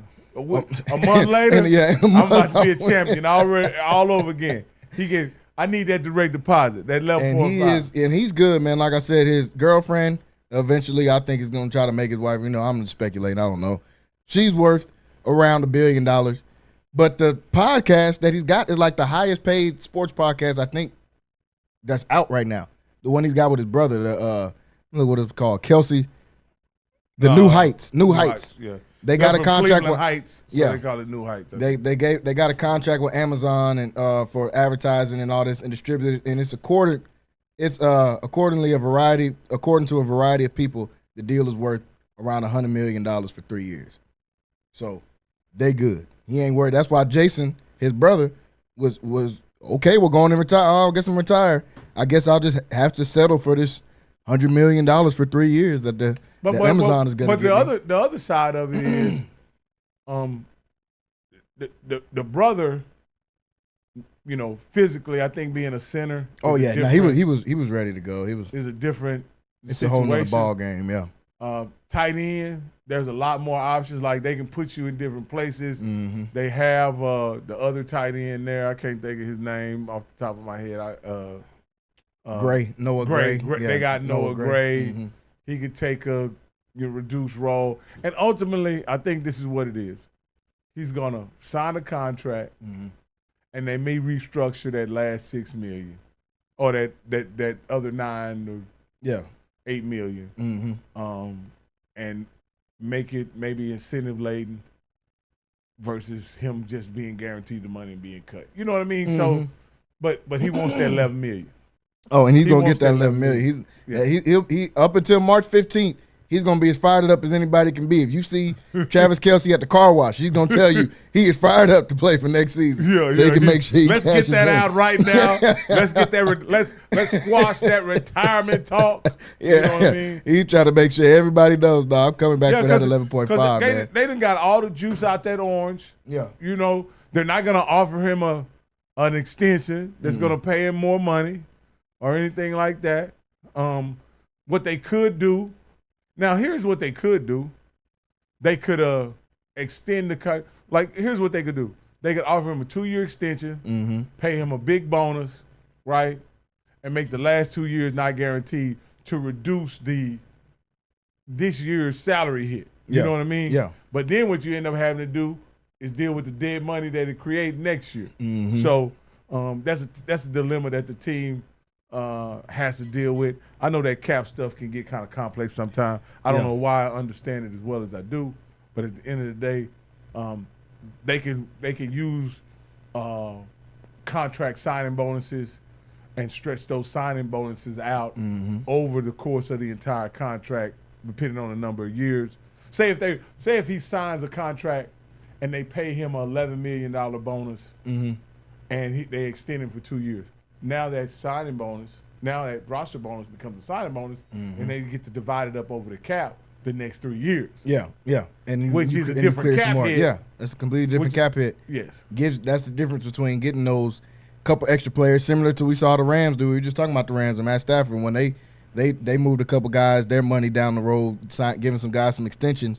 That opened up money for them to get Odell. That opened up money for them to get guys like Von Miller, Jalen Ramsey, all those guys that they traded for. So the Chiefs are in an interesting situation with that, but like you said, Travis Kelce, he's coming back and getting that money. Looking at another guy while we're talking about cap hit, Terron Armstead, who is a left tackle for the Miami Dolphins, who made his name as a left tackle, one of the best left tackles in the league in his time for the New Orleans Saints, blocking for Drew Brees. That's what everybody knows him for mostly. He's been on the Dolphins for the last few years. He's got a huge contract. This year's cap hit on his contract will be around $23 million. He has, according to Ian Rappaport, plans to take his contract down to the league minimum while he decides his future. Who is that? That's Terron Armstead, the left tackle for the Miami Dolphins. Was a tackle for the Saints for probably a decade. And then he got traded to the Dolphins, I want to say maybe 3 years ago. Got traded to the Dolphins 3 or 4 years ago. His cap hit would have been like $23 million. He's going to take it down while he decides his future to the league minimum, which is going to clear up around $13-14 million in cap space for the Miami Dolphins. Now, this one was kind of strange to me on why he would do it. And like you just said, you're a cap guy, so maybe you understand a little bit about why he would do it. I understand why the team wants him to do it, because I start thinking like, they got some information on you or something, bro. What makes you give up $20 million essentially? So think about this. I think he's probably a 7 or 8 year player now. Oh, yeah, longer than that. Maybe more like 10 or 12, somewhere in there. Okay, so look at this, right? He could be cut this year. right? Which means he gets none of that $23 million, right? Yeah, I'm not sure. I'm gonna look at what his Right. guarantee money is, but yeah, go ahead. So they've convinced him to take a pay cut, and they said, we're not sure what we can pay you, but we can keep you on the roster. And then once we decide what we can pay you, we'll renegotiate and give you more than the $23 million over the course of more years. I imagine he's in the last year of his deal. Yeah, he's or I think next year is the last year. I can't tell if this is with the new restructure that I'm looking at now, or I think this is with the new restructure. I need to find what his old one was. Now I'm surprised that he took a salary cut and didn't take a signing bonus of some sort. Yeah, that's what I'm trying to figure out. He didn't take a signing bonus. They didn't, like you said, it could be some behind the under the table deal where they say, hey, maybe we'll extend you. But I don't know if that's the case. He's saying decide his future, like he's deciding if he wants to retire or not. Or let's say there's some bonus money they could come after, and they've let him keep his bonus money in lieu of going after it once he retires. You remember? I don't know if you remember when Megatron retired, the Detroit Lions went after some of his bonus money. Yeah, I do remember that. Yeah, and so maybe that's a situation they were able to hang over his head. Is that now that he signed a minimum contract, they're not able to go after his bonus money anymore. Yeah, it's got to be something like that. Does it say he took a bonus at some point? Or I don't see where it says that where he did. Besides whatever his original signing bonus was when he signed the 3-year deal. I want to say it was like 3 years, 40 or 50 million, something like that. How much was the signing bonus though? Let me go back and see if I can. See that because the signing bonus is, remember, the signing bonus is divided over the 3 years of his contract, the 3 of the extension. So they've updated whatever it is on the website that I usually look at to see the salary cap. His signing bonus as of right now is 7.3 on a signing bonus. That's what I'm looking at. That's what he signed. His average salary is 12.8 a year. That's his new contract. I think this is factoring in his new contract, whatever he's restructured. Well, he took some money. He took a signing bonus. Yeah. I mean, basically, if he took a $12 million signing bonus this year, that means he effectively took a salary cut. But they gave him the money up front. That gives him some security that he's going to be on the team, and that allows them to stretch that signing bonus out over the life of the extension. So I see he signed a 3-year, $38.6 million contract with the Dolphins that included a 7.3 signing bonus and $10 million guaranteed, base pay $12 million. So his cap hit this year was going to be $22 million, but his base salary was going to be $12.3 with a $3.5 million signing bonus and a couple roster bonuses. He got a couple $1 million roster bonus. Oh, so he got some money, and they extended him out. That way, they were able to adjust his cap hit. Yeah. So that's the deal going on with Terron Armstead of the Miami Dolphins. It's more about them managing the cap and stretching out the money that they're going to pay him over a number of years. He's not really being benevolent and giving money back or turning down money. Yeah. But it's taking care of him. You know, like I say, for they could have cut it, and then it would have been a $23 million hit, and then they got to go find another tackle. Now they get to keep their guy, and he's willing to work with him and play for a cheaper salary. Yeah. And guys do that all the time. Guys do that. That makes sense. That all the time. That makes sense. And so, for him, he could be cut, but he has a job and some security. Because who doesn't want to pay a tackle base salary going into the next year? I mean, that's a pretty good deal. A guy that's had a great career too, man. So that's a great deal for both parties. Like you said, you get to keep playing, they get to keep some of their money and try to improve the Dolphins, which I don't think they're going to do much of because Tua is still their quarterback. So the Dolphins are only going to go so far. And Mike McDaniel is still their coach, who everyone should have figured out last year can't coach. Staying in the NFL, going back to the Combine a little bit, we were talking about the Combine in hour number 1 and talked about these guys. I want to see what's your opinion on these three guys and who is going to be drafted first and last between these three. All friends. Travis Hunter, Shedeur Sanders, Cam Ward. Who's going to be the first guy taken off the board out of those three players? Who's going to be the last guy taken off the board out of those three players? Travis Hunter, Cam Ward, and Shedeur Sanders. Based on what you've seen in the draft and who's positioned in the draft, where these teams at? I think it's going to be just going to go Travis, Cam, Shedeur. I agree. That's what I said too. Yeah, I think it's going to be Travis. I think with Travis being a corner, or being an elite corner is a much more is a rare skill. You know, you look in the league now, there's probably one or two shutdown corners in the whole league. Yeah. When you look at wide receivers, and when you talk about guys that are true number one wide receivers, what are there? There's probably 10 guys that are true number one, or probably even more if we go down the list. Yeah, probably about closer to 12. Yeah, 12, true 15, number one wide receivers. And then you got you got guys that some guys, you know, and I'll use Devontae Adams and Nico Collins. in the area where it's more likely that you could draft a guy in the second round and they develop into a number one. Corners usually don't trend that way. No. Guys, you don't draft rare. a guy in the third round and he becomes a shutdown corner. That's really not rare. Champ Bailey didn't go in the fourth round. Darrell Reeves didn't go in the fourth round. You know those guys. Yeah. So you can get value at wide receiver later in the draft. Shutdown corners. I can't think of one guy. Maybe Asante Samuel, but I don't remember where he was drafted. But anyway, Asante Samuel is a guy that, and some would argue him really being he was his own corner. So is he really a shutdown? He was a ball hawk. Shutdown, I wouldn't.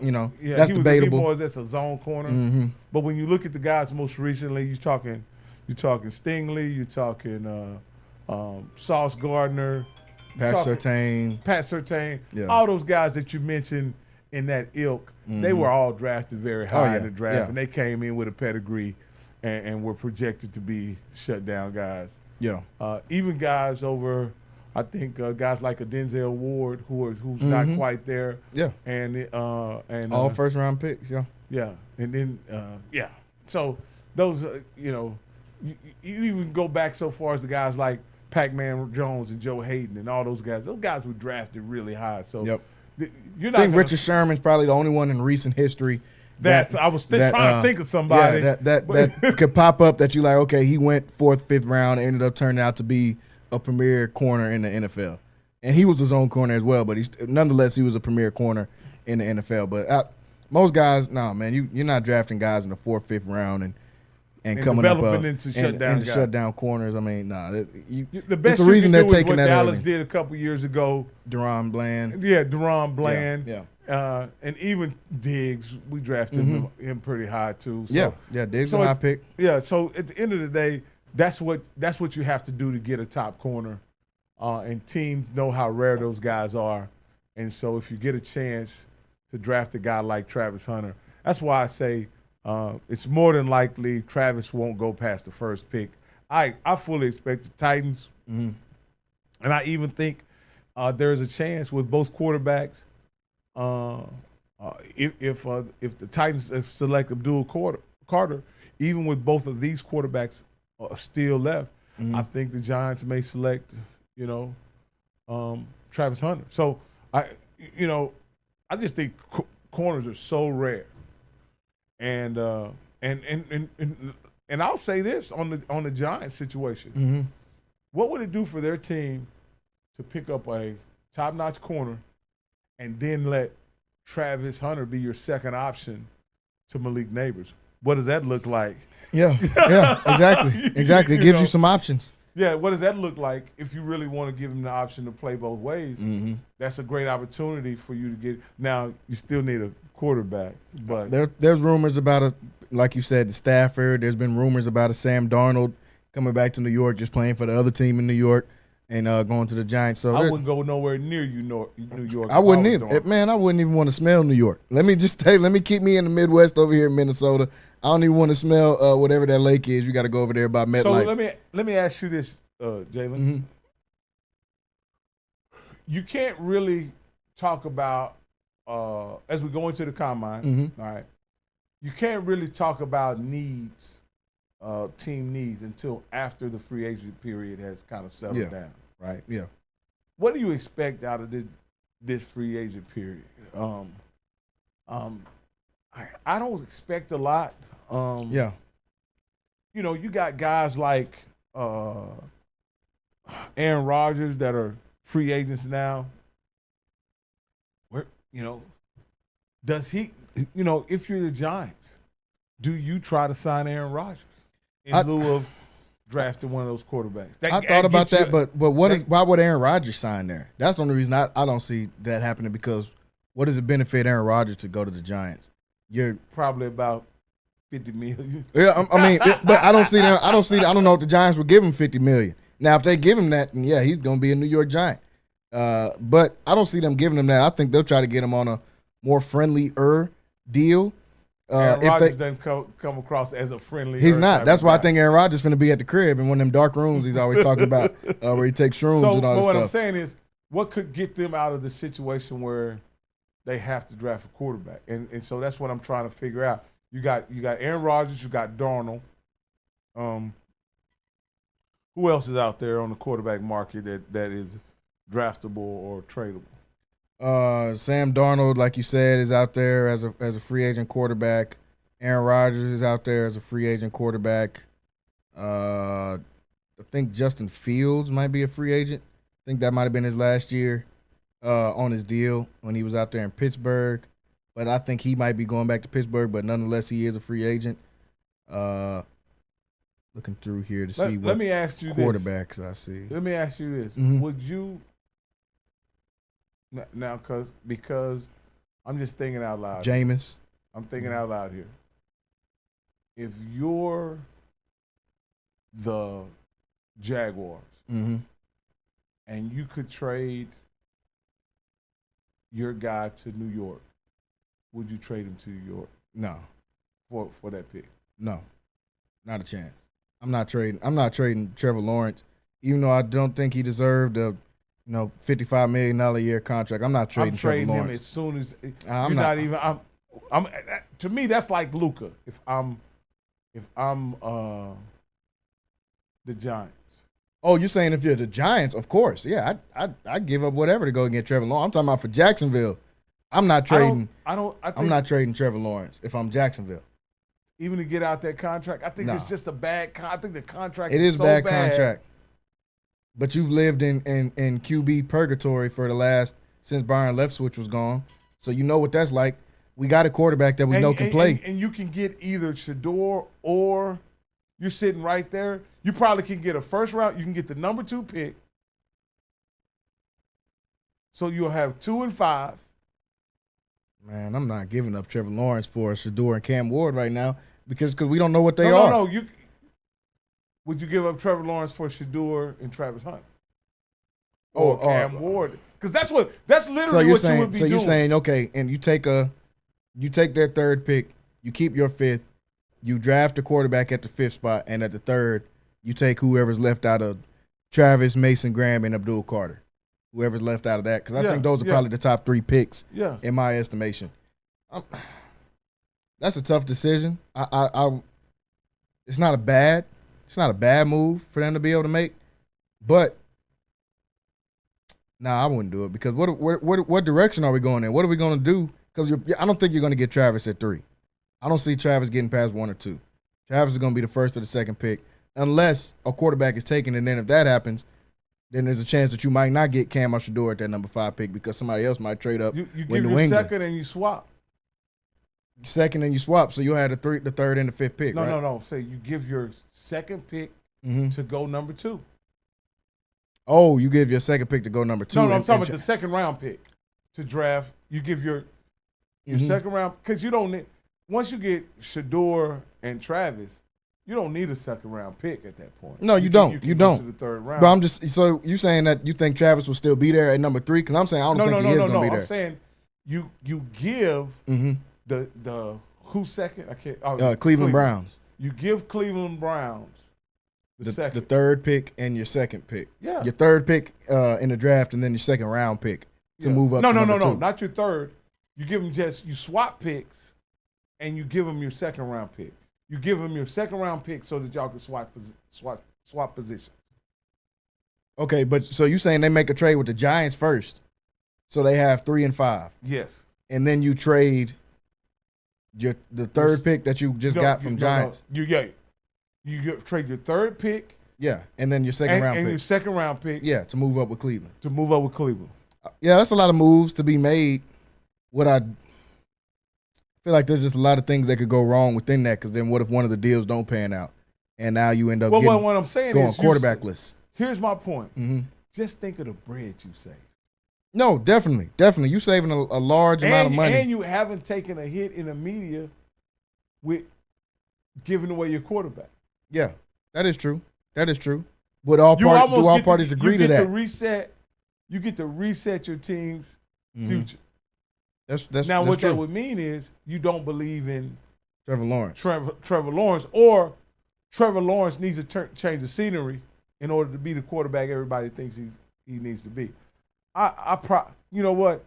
If I'm Jacksonville, I try that because that gets me off the hook for $200 million. Mm-hmm. Right? I get 2 top picks, 2 of the. I would probably take Cam Ward and Travis and Travis. Yeah. And bam, I'm set. And I can start building my team from there. Yeah. I get a corner, I get a wide receiver, I get get your quarterback. Yeah. I mean, it's a doable deal. I just don't think that Jacksonville is ready to move off of Trevor like that, because it's only been one season of him being bad. He just had a 25-point comeback in the playoffs the year before that. Last year they were absolutely terrible, and a large portion of that was due to him playing terrible. So Jalen, we're gonna forget what he was before the 25-point comeback, but that was extreme circumstances. That was Urban Meyer being the worst coach possible. We're gonna forget all. We're gonna look over all that. I'm gonna look over anything that happened with Urban Meyer as a coach, because he might be the worst coach to ever be an NFL head coach ever. He's up there in a short list of the worst people to ever be.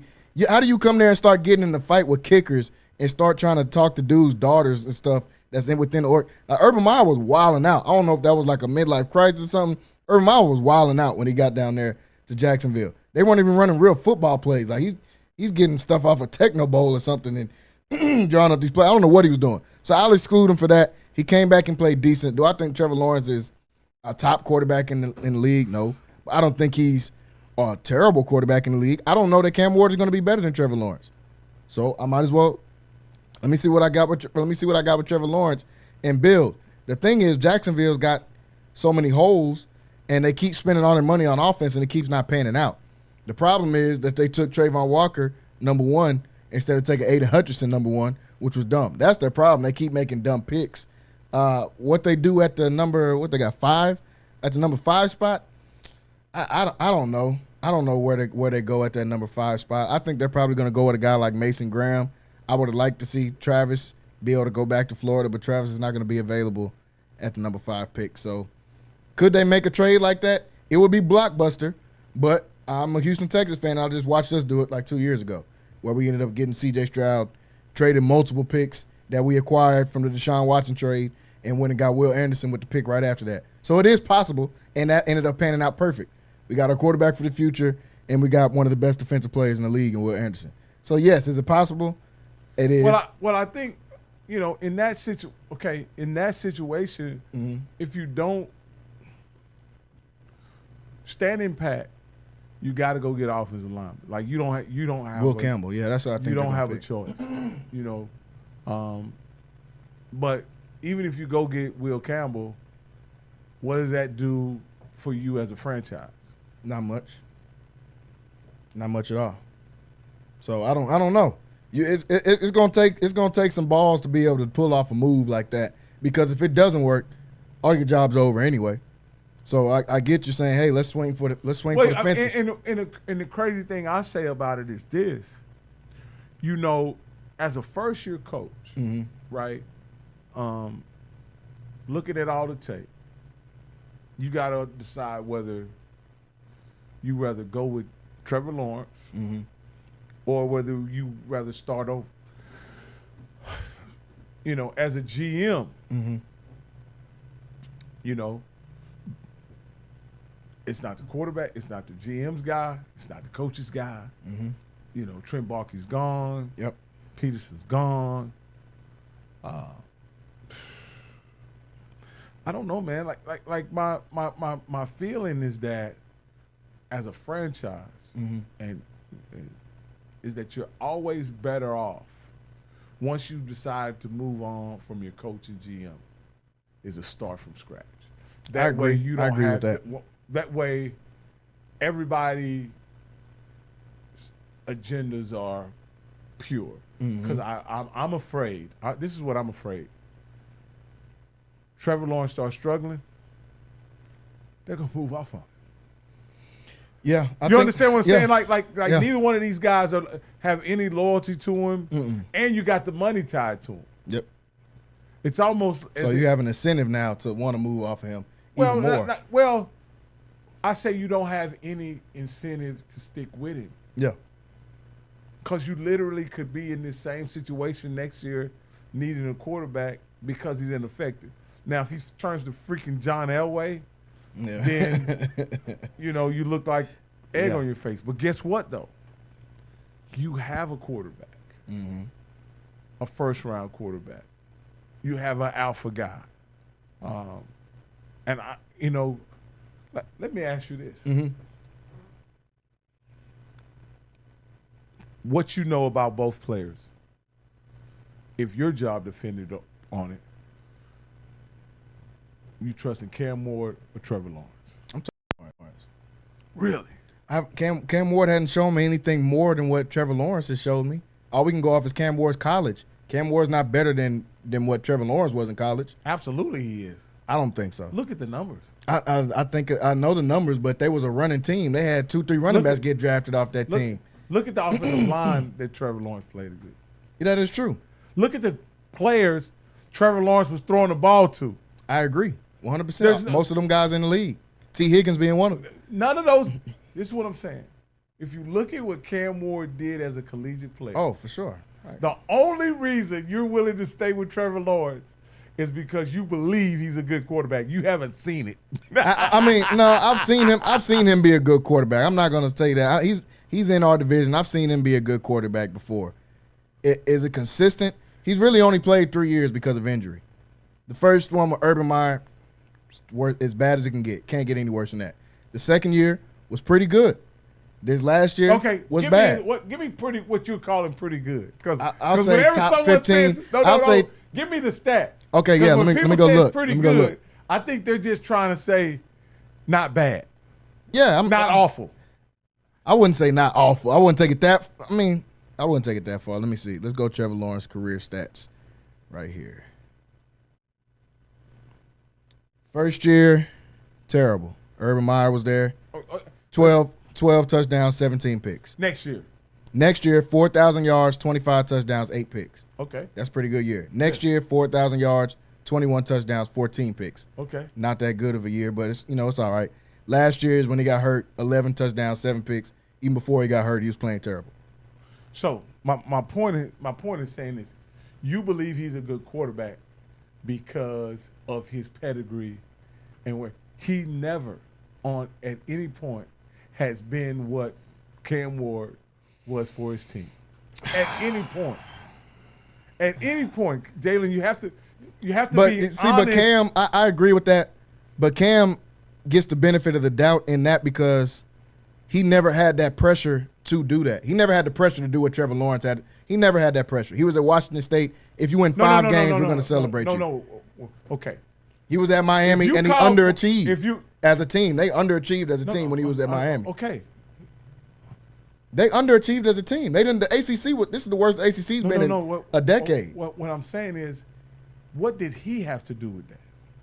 He played a part in that. Now, Cam Ward did play great, but I watched those games. Cam Ward played a part in those losses as well. He would have to have been a superhero to win those 2 games they lost.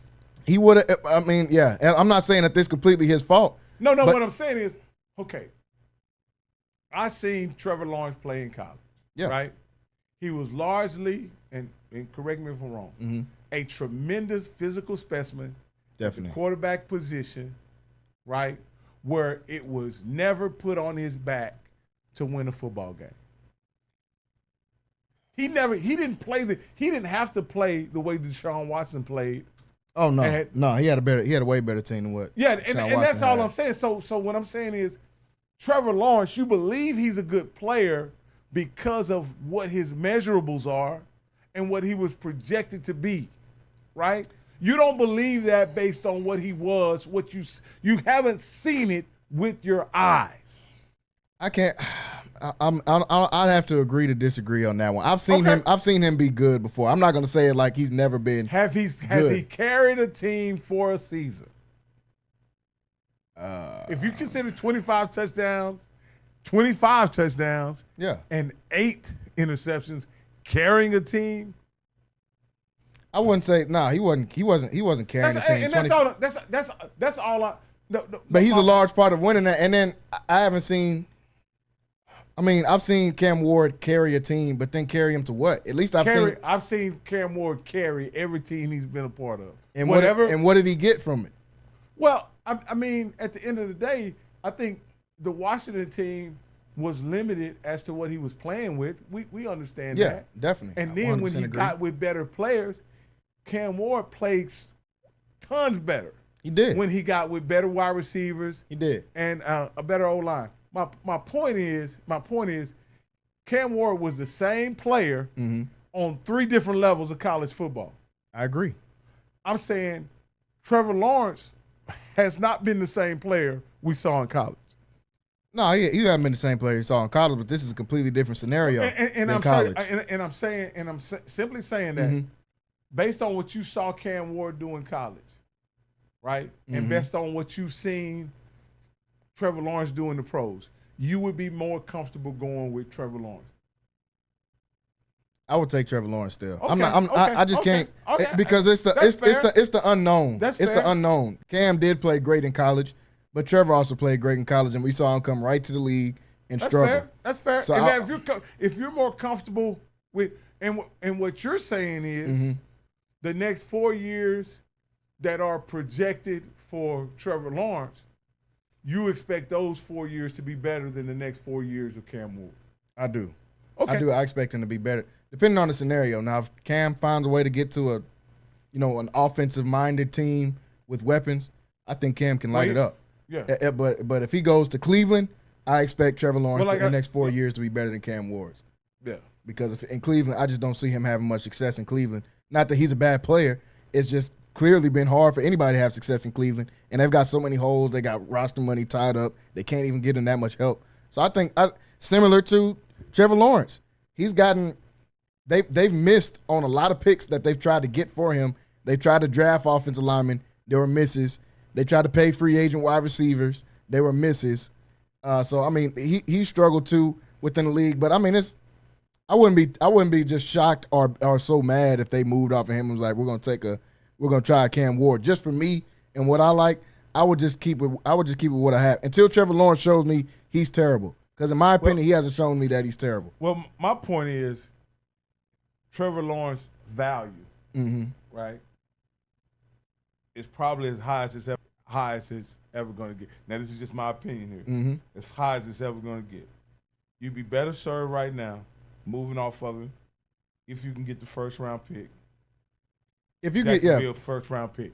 If you can get the first-round pick, that's always better. And unload the contract, if you could. Winning with a rookie quarterback is always the best formula in the NFL. If you go not a rookie quarterback, winning with the quarterback on a rookie deal is always going to be the best option in the NFL because that gives you so much more space to be able to move around. And that's what I was saying with the GM.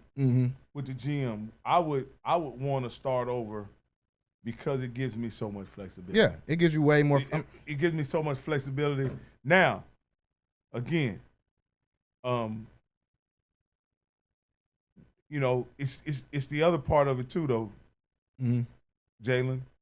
If I make a bold move like that, and he goes to the Hall of Fame, I'm an idiot. You're done, and you don't get a job ever again. Unless Cam Ward goes to the Hall of Fame. Yeah. Then it works out. Yeah, then it works out. Because anybody who trades a Hall of Fame quarterback for a bust, you're gone. You're never going to get. Did Eli get traded for Phillip? I can't remember how did that. No, they swapped. They swapped picks. Okay. I mean, but that was an even Steven. That's what I'm saying. Yeah, no one's mad about. Oh, Eli went on to win 2 Super Bowls because you had Phillip Rivers, who was a good quarterback within that too. I think those two guys, I think that worked out for both teams. Yeah, it did. It did. That worked out for both teams. I just think, in this situation,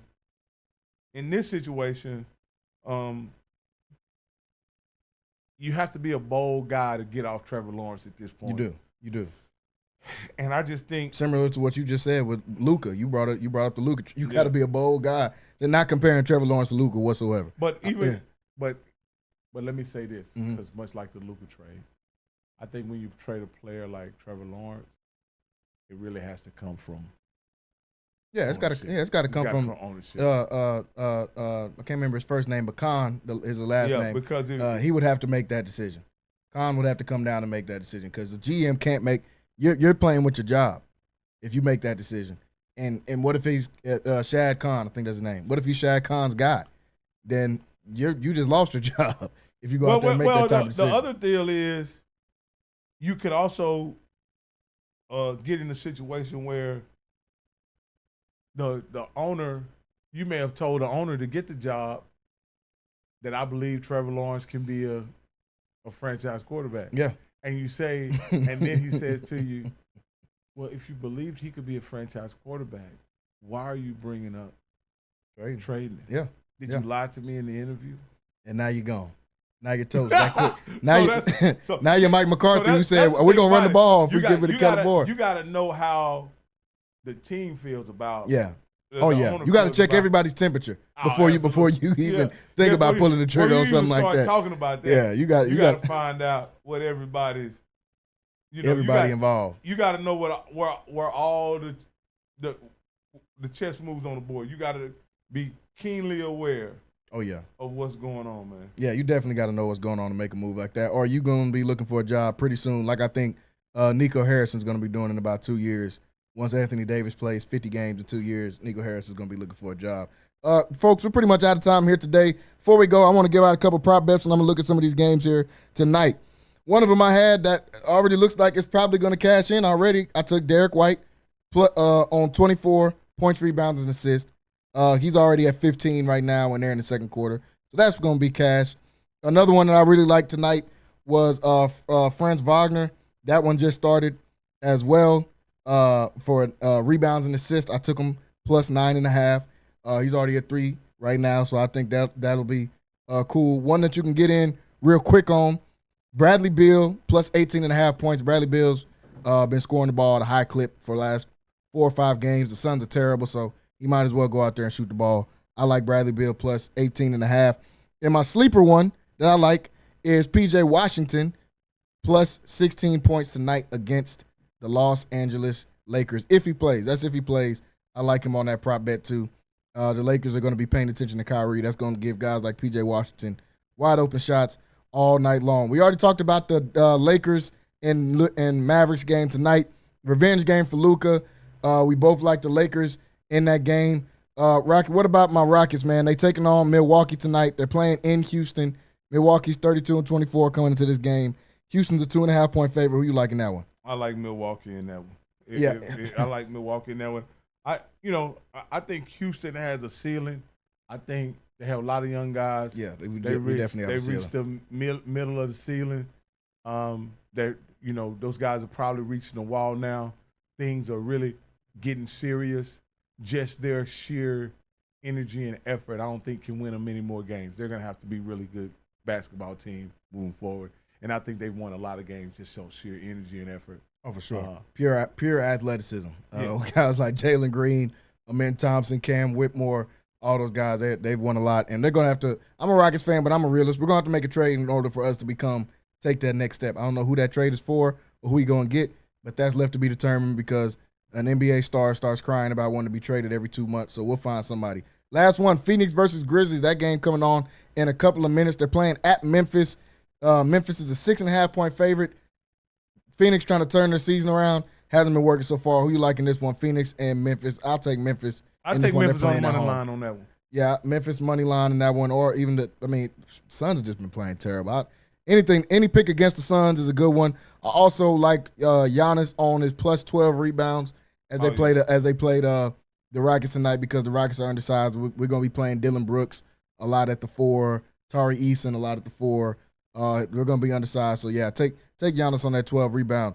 Folks, we're out of time here today. Want to thank everybody for tuning in with us today on Centex Primetime. Want to thank Rocky for coming in here and stopping in and chopping it up with us. We're going to be back on Thursday, tomorrow, at MCC basketball, and we've got MCC softball going on right here on Centex Sports Network. Softball starts at 1 o'clock.